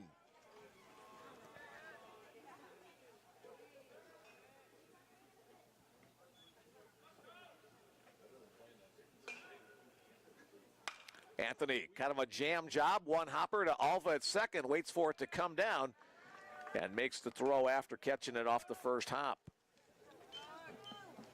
Now batting the second baseman, number 2, Rafael Nakandakari. 4 assists by the Jamestown second baseman over the last 2 innings. And speaking of second baseman, here's the Bruins second baseman, Rafael Nakandakari. First pitch swinging, fouls it off his body. 0-1 to count. Earlier in the season, before he was able to play, Rafael did the PA for us one day. We found out then that as a Brazilian, his native language obviously is Portuguese, but also he speaks Spanish and English. Oh, trilingual, a polyglot. Foul out of play.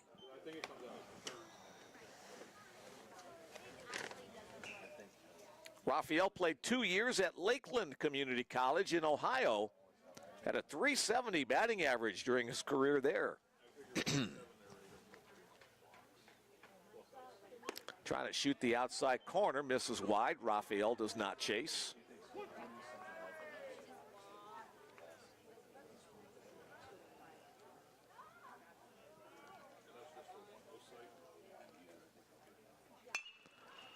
Ground ball hit up the middle. Again, a chance for Alva. Backhands his throw on time. So make 5 assists for Alex Alva in the last 2 innings. Nick Gravel, the Bruins shortstop, Number 14, Nick Gravel. steps in, reached on a single and scored a run his last time up. Part of a 3-for-3 day for Nick. First pitch, strike at the top of the zone. A triple, a single, 2 runs scored, a run batted in. That's a pretty good production from your number 9 hole hitter. Again, hi to his family listening in up on the eastern side of Canada. Chopper might be a tough play for runs. His only opportunity was to try to barehand it. And so a 4-for-4 day for Nick Gravel. 1 triple, 3 singles. Well, the inning stays alive for the top of the order. Here's Scott Hansen. Number 4, Scott Hansen.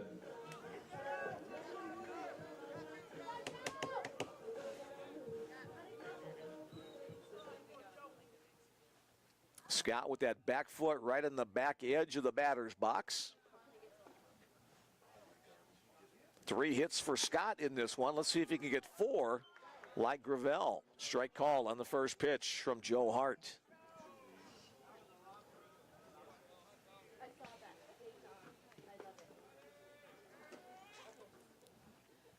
Hart, the 4th pitcher of the game for Jamestown, bounces that one to the place. Nice block by Madison.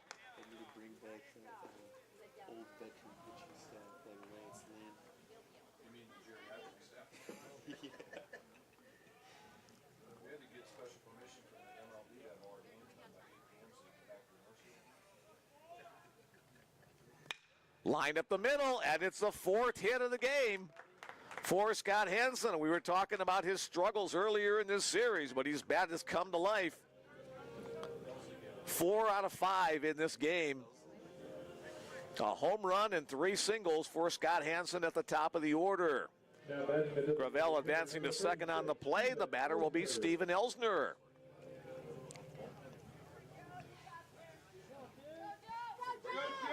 Elsner with 2 hits today, a single and a double, 2 RBI.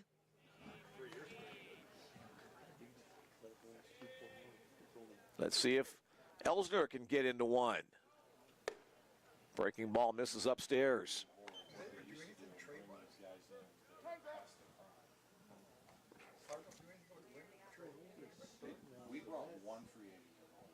Elsner with 55 runs batted in, and another visit to the mound by head coach Tom Hager. Make that 5 mound visits. As nobody's up, there is somebody in the bullpen hiding in the corner there throwing.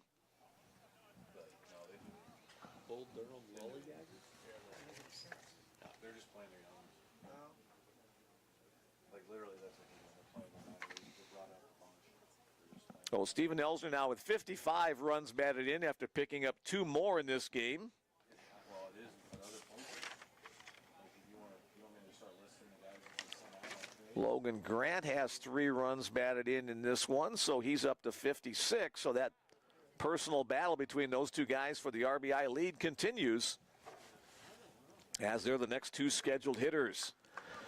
So the visit concludes. Back to the dugout goes Coach Hager. And back to the action go we. 5 trips to the mound, so you get 6 in a game before you have to take the pitcher out every trip from there. But 4th pitcher of today's game, as the Jimmies are getting very deep into their pitching staff. The breaking ball stays up and in. 4 pitchers in this game. 2 pitchers in game number 1. 3 pitchers in game number 2 of the series. And 3 pitchers in game number 1. Steven Elsner, a big swing and a miss. Had a pitch to hit. 2-1 the count on the big DH for the Bruins in this game. We saw Steven play a lot of outfield last year in his first year as a Bellevue Bruin. Alec Ackerman anchoring the first base spot for the Bruins then. Fouled back. 2-2 the count. 2 balls, 2 strikes, 2 out, 2 on. Symmetry at the old ballpark. Gravel at second, Hansen at first. Elsner at the plate looking for a pitch to drive. And if you set a goal in there, whether it's to maintain or drop a few or whatever, like it'll give you a plan to kind of do it. Missing low and away, so the runners will be on the move here with the full count 2-out pitch. Still a pretty aggressive weight loss thing. So something in a gap would score 2 pretty easily, as there's good speed on the base paths. If you don't eat crap, you can eat quite a bit of food.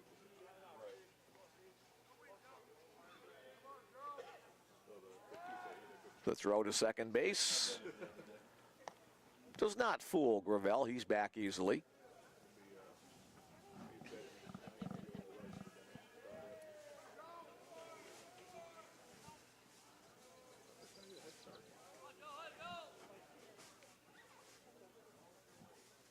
Runners go, pitch bounce to the plate, so ball 4 will load him up for Logan Grant. And with the 10-run rule, if Logan can deposit one beyond the fence, that would bring this one to an end. Now batting the catcher, number 10, Logan Grant. Logan, 3 runs batted in this game on a home run and a single. And guess what? Another visit from Tom Hager, and we'll have one more call to the bullpen. He has 5. This is 6. Doesn't count if it takes them out. It doesn't count as a trip if you bring in a new pitcher. So the bullpen gate swing open one more time.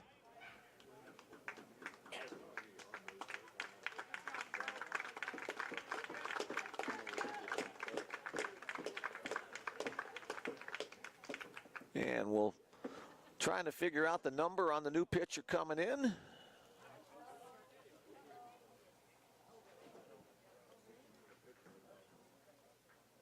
Number 16. All right, there we go. Number 16 is Elias Harris. His name kind of rhymes.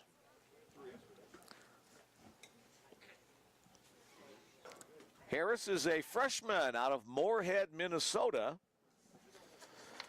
And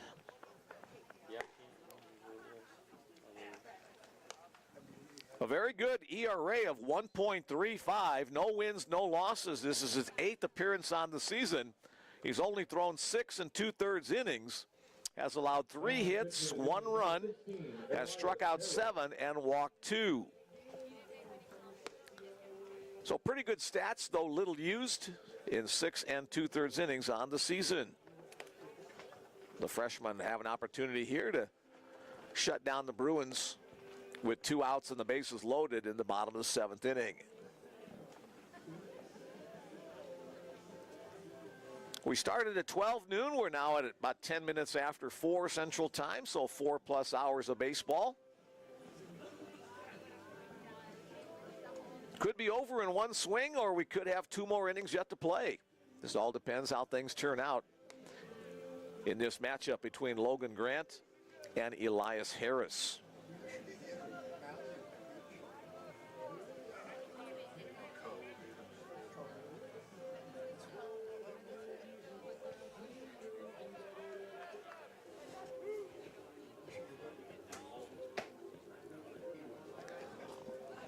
Logan Grant steps in. As the bases are full of Bruins, 9-3 our score. Logan awaits the first pitch from Harris. Breaking ball, catches the back door, strike 1 called.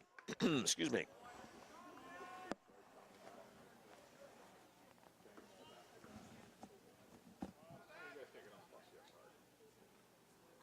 Logan patiently just swinging the bat, some practice swings to stay loose as Harris delivers again. That one's hit down the right field line. It's going to drop for a base hit. 2 runs will score easily. Grant will stop at first base.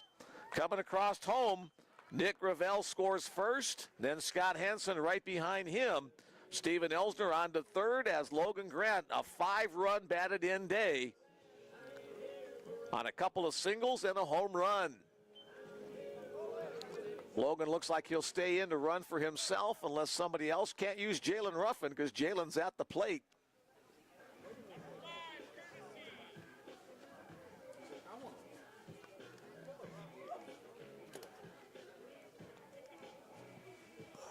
Courtesy running for the Bruins at first base, number 5. Number 5 comes in to run. Courtesy runner is Nolan Walther, one of the other catchers behind Logan Grant.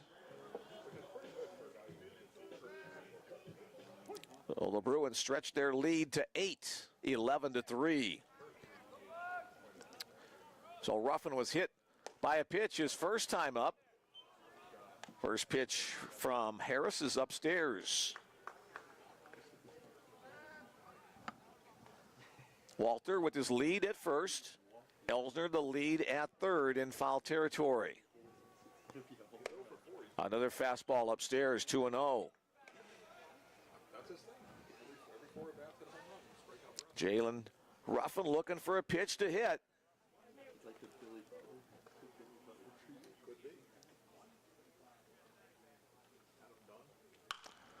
Hit to left field, but right at Patton out there.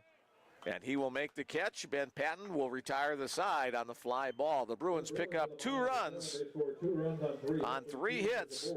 There were no errors, 2 men left on base. As we head to the 8th, it's the Bruins 11 and the Jimmies 3. So the first time either team has gotten into double digits in this weekend series. The Bruins scored 8 in game 2 yesterday. Now lead this one 11-3. Brady Toth came on in relief last inning. Let's see if Brady's back out. Yes, he is for another inning of work.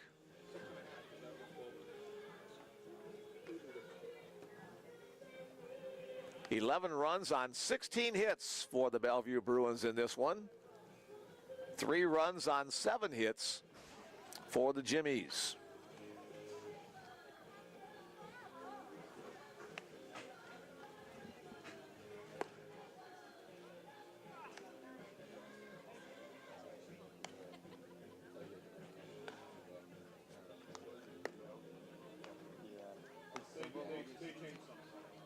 Some of them are low, like the walk-up songs, and then other ones are like there.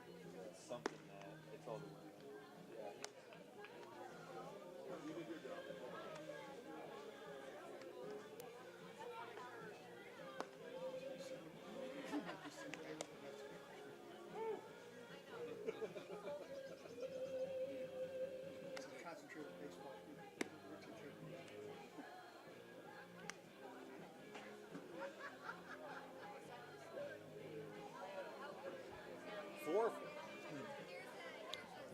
All right, one more bit of cookie consumed to get me through to the end of this one. Middle part of the Jamestown lineup in the top of the 8th inning, Singleton, Madison, and Roebuck. Leading off the designated Jordan Singleton, 2 for 3 in this one, and a run batted in. Those are the two people. Change up from Toth, swing and a miss by Singleton. Not what you expect to start off an inning, but it was effective, getting Singleton off balance.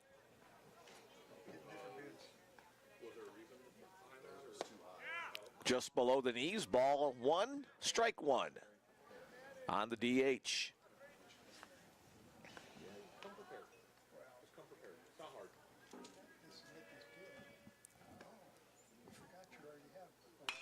That one's hit well down the right field line. If it's fair, it's gone, and it is yes to both of those. A home run, solo home run by Jordan Singleton, leading things off in the top of the 8th inning.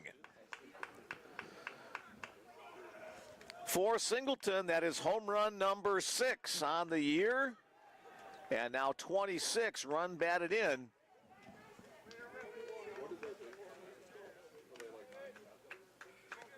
For the senior out of East Wenatchee, Washington.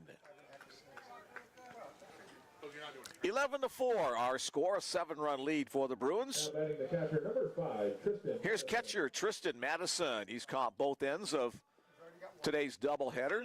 First pitch swinging on a breaking ball. That's a fair ball into the left field corner. Madison rounds first on his way to second. So a couple of extra base hits for the Jimmies in this top of the 8th inning. They're not giving up quite yet. And back in comes courtesy runner Dallas Cummins replacing Tristan Madison. He'll head back to the dugout, get some handshakes from the coaches and his teammates. Madison has a 3-hit game, 2 singles and a double. Now batting the right fielder, number 11, Isaiah Roebuck. Here's Isaiah Roebuck. Roebuck flew out to right last time up. This time in the air towards center field. Jalen Ruffin has room to make the play out there. He'll make the catch, the tag at second, the throw to third is not quite in time. A strong throw by Ruffin, but Roebuck advancing the runner to third on the fly out. No sacrifice fly. He did advance the base runner, but you only get the sacrifice fly if you score a run at home plate. Left fielder Ben Patton, the next hitter. He's 1 for 3 in this one. Toth misses away, low and away. And still one more guy, 2 more guys throwing in the Jamestown bullpen down the left field side. Upstairs, 2-0. Already 5 pitchers in the game for Jamestown. A couple of guys might just be getting some work in, but who knows? Still got a couple innings to go. Grounded to third. Scott Hansen holds the runner there, throws across the diamond in time to retire Ben Patton.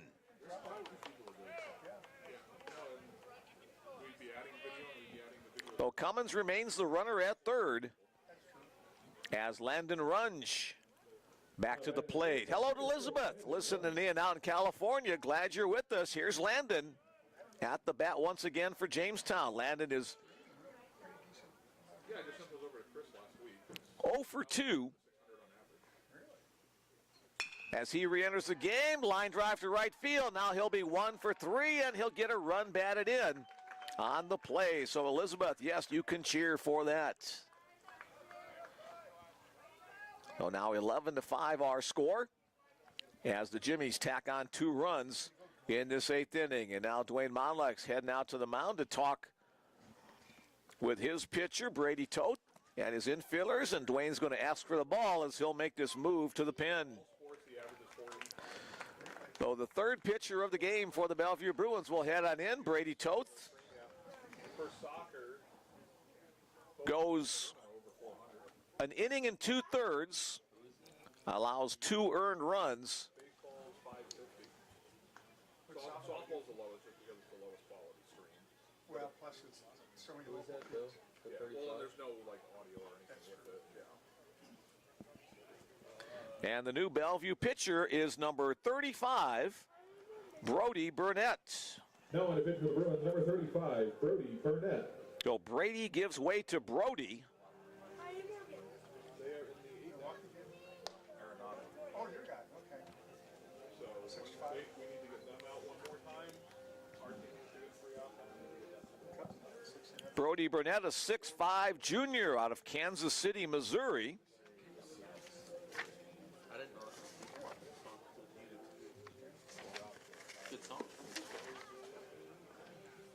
Ninth appearance on the season for Burnett. All of them in relief. 1 win, no losses, no saves in 11 innings pitched. He's allowed 17 hits, 7 runs, 5 of them earned, has struck out 13 and walked 4, a 4.09 earned run average for right-hander Brody Burnett.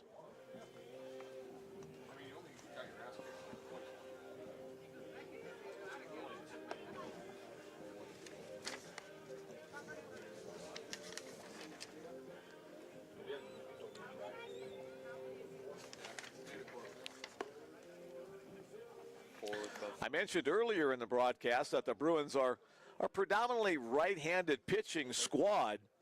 I mentioned that during Kenji Miller's outing in game number 1. Kenji, the left-hander. Cody Butt, also a left-handed pitcher for the Bruins. Jaden Vinson, also another southpaw.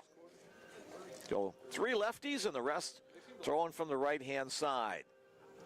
All right, back to the action. The first man that will step up against Brody Burnett is the third baseman, Cy Steele. Steele 0 for 2. 2 out, 2 on. 2 in on the inning. 11-5 our score. Burnett's first pitch bounced to the plate. Logan blocks that one up. Keeps the runner at first base. Excuse me, 1 man on, not 2.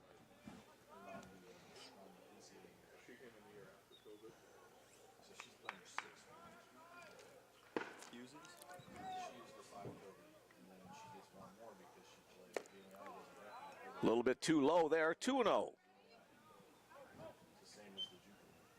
we not recognize the NCAA? That'd be cool. Can't get kids from freaking South Carolina and Notre Dame and Connecticut transferring in. Strike call there on the fastball. Quick toss down to first base. Runge back. 2-1 the count on Steele. Still a 6-run cushion for the Bruins, up by 11-5. Both teams now in double digits with hits. Breaking ball misses. 16 hits for the Bruins, 10 hits for the Jimmies. I have a little pipeline that Jason runs down from Minnesota right to you. You need a wing, right? Get Battle and Braun for a couple years. Hit to the right side. Anthony Lynn had a great jump on that ball. Able to get there to make the catch to retire the side. 2 runs in the inning on 3 hits. There were no errors and 1 man left on base after 7.5. The Bruins lead it. 11-5 our score in this regular season concluding matchup against the University of Jamestown.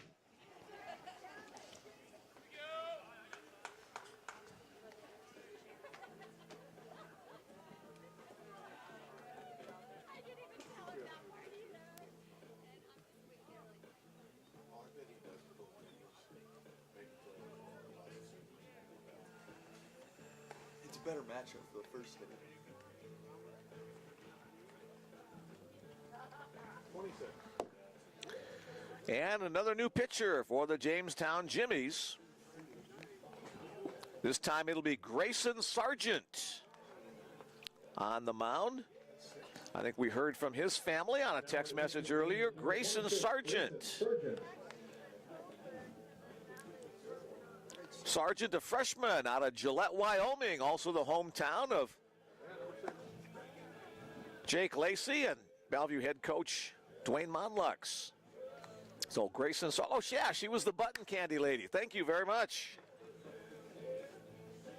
for sending along that information. Grayson will get his warm-up tosses. 1-0 record for Sargent, a 3.86 earned run average. His 9th appearance on the season, all in relief. 11 2/3 innings. He's allowed 9 hits, 6 runs, 5 of them earned.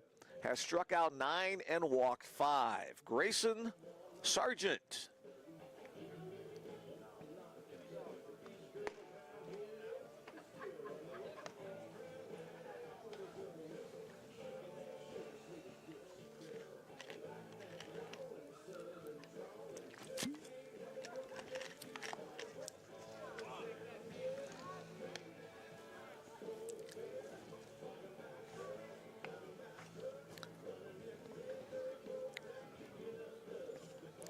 Aiden Macaris will lead off the bottom of the 8th inning for the Bellevue Bruins. It'll be Macaris, Tanner, and Lind.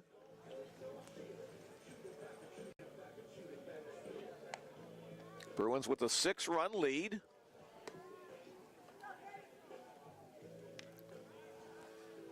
Possibility to see some pinch hitters as well. Aiden will start things off, looking for his first hit of this game after delivering the game-winning blow in the last one. Only thing worse about being 0 for 4 would be 0 for 5. Thank you. Grayson Sargent looks in, begins his windup. First pitch, a breaking ball outside.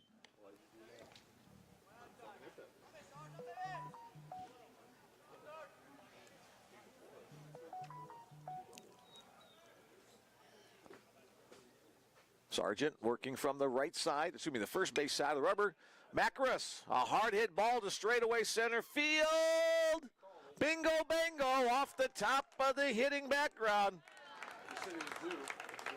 Aiden does not go 0 for 5. He finishes 1 for 5 on that solo home run to straightaway center field. It hit the top section of that hitting background. About 380 to the center field fence. That one's well over 400 in its total distance. As Aiden Macaris having a weekend. His 3rd home run. Check that, make it his 4th home run of the weekend against Jamestown.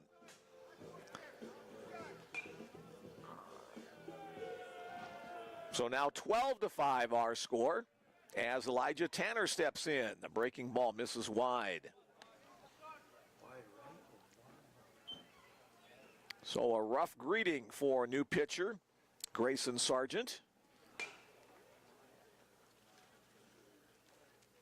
Another breaking ball. That one misses upstairs. 2-0 the count on Elijah. Elijah, the same situation. He's 0 for 4. He's wanting to try to get off the schneid.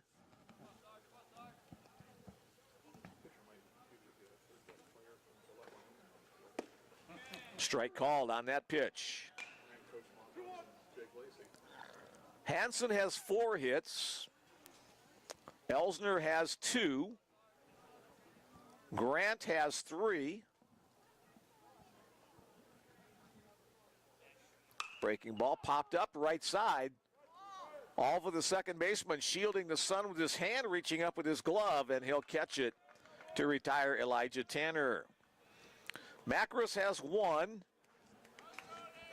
Lind has 1. Now batting the right fielder, number 17, Anthony Lind. And Gravel has 4. So the top and bottom of the order providing 8 of the Bruins hits thus far.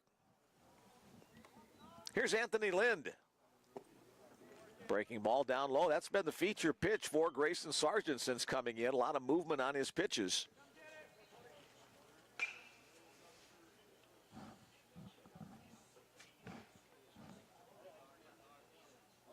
Another breaking ball that misses upstairs.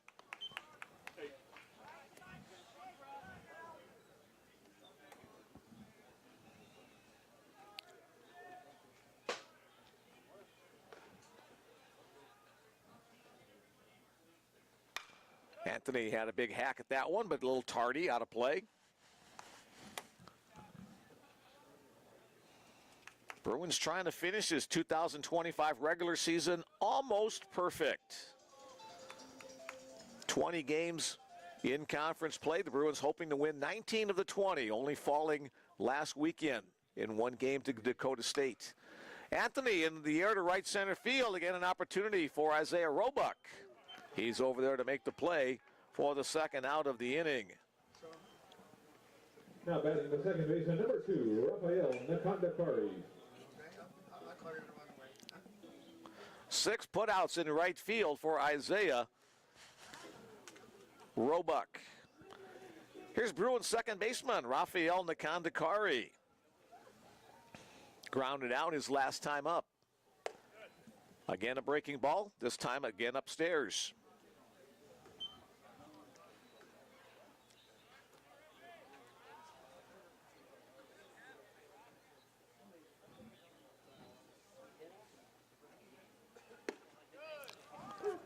Slider in the zone. 1-1 the count.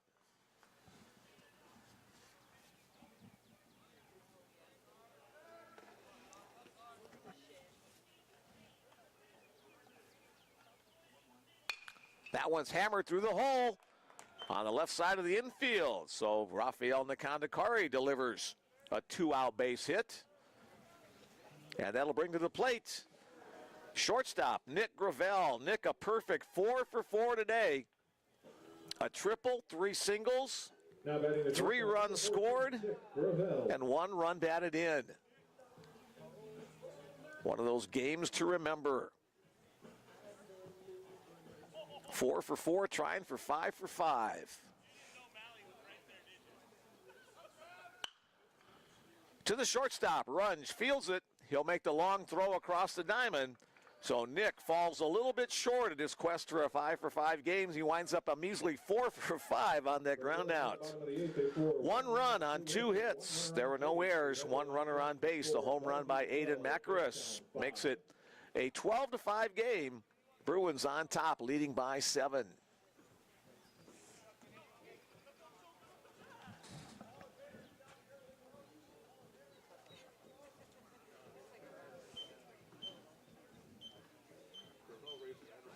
$12 runs on 17 hits. No errors for the Bruins. Hit me with that again, Bill. Gravel raised his average 33 points today. Nick Gravel raised his season batting average 33 points today on that 4 for 5 outing. Another call to the bullpen for the Bellevue Bruins. It'll be number 42, Teron Williams, to finish things off in the 9th inning. Teron, the senior out of Belton, Missouri. Now on to pitch for the Bruins, number 42, Teron Williams. Teron, his 14th appearance on the season, all of them in relief. 2 wins, 2 losses, 3 saves. 15 innings of work for Williams. He's allowed 16 hits, 13 runs, all of them earned. A 20-6 strikeout to walk ratio. A 7.80 earned run average for Williams. A first-team all-conference player last year, had an outstanding season as the Bruins closer. Has been a little bit more erratic this year, but he's made some nice saves, especially here over the last couple of games. May have found that magic returning to his arm. 5 runs on 10 hits and 1 error for the Jimmies as they head to their final at-bats. Pinch hitter at the plate for the Jimmies. It'll be number 21, Varen Sabino. Varen Sabino. He'll hit at the top of the order for Chase Burke.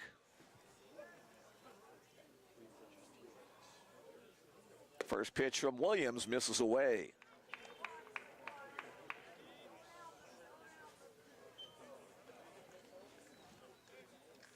Teran works exclusively from the stretch, as do many of the Bellevue pitchers. Working from the third base side of the rubber.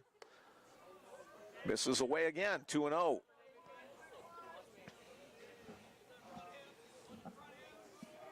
Hi to his family listening in. They were here for senior week last 2 weekends ago. Got a chance to meet Teran's dad briefly. On the outside edge, strike call, down 2-1.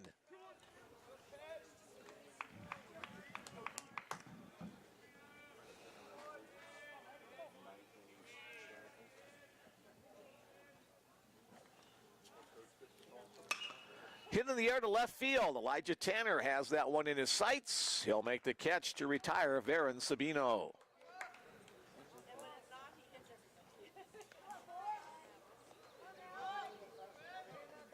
Next up, second baseman Alex Alva. We've sung his praises defensively throughout this series. 1 for 4 at the plate this afternoon in game 2.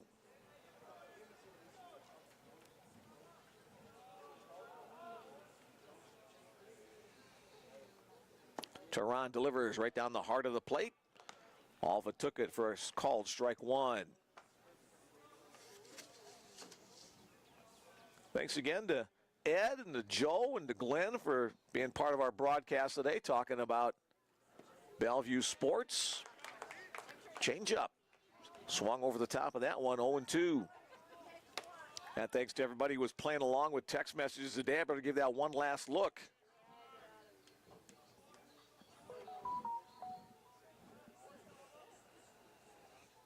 Hit hard but foul up the first base side. Thanks, Russell, for those kind words that you sent along. Appreciate you listening in and appreciate you playing along with me with texts all season long.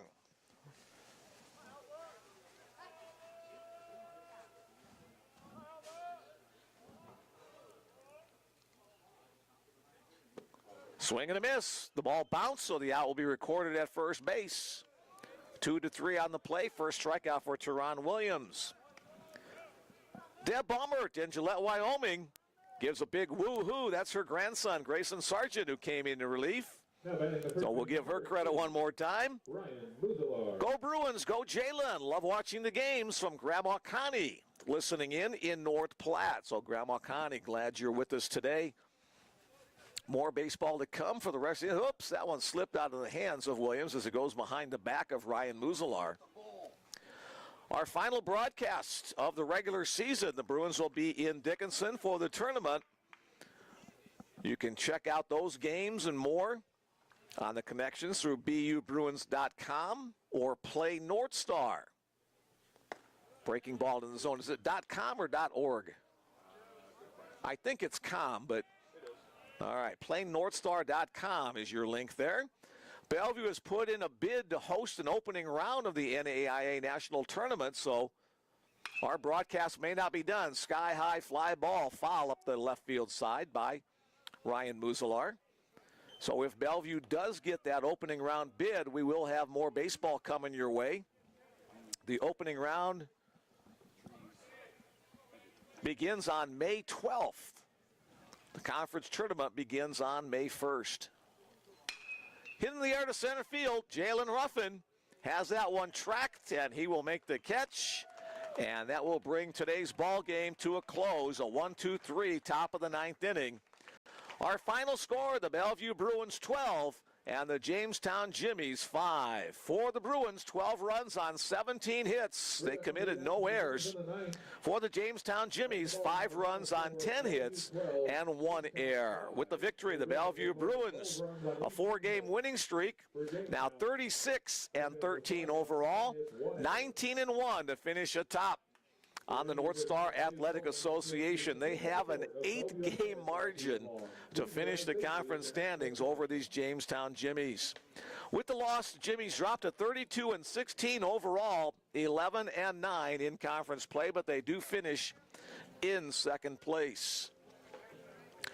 Thanks once again, everybody, for listening in all season long. We hope that the Bruins will have more baseball broadcasts coming your way in the opening round of the NAIA opening round of the World Series. You can, again, as I mentioned, stay abreast of the situation at BUBruins.com or PlayNorthstar.com. So the conference tournament begins on Friday in Dickinson. You can find the opening standings. The Bruins will obviously be the number 1 seed. They will play the number 8 seed, whoever that may be. Could be somebody from the North Star or one of the 2 schools from the California Pacific Conference that will be participating with that. All right, that'll wrap it up for today. Hope you have an opportunity to enjoy more of this weekend. Rain coming in the Omaha area later on tonight, so get out and enjoy some more of today's nice weather. Mick Krupski signing off for right now. Thanks again for joining us on the Bellevue Bruins Sports Network.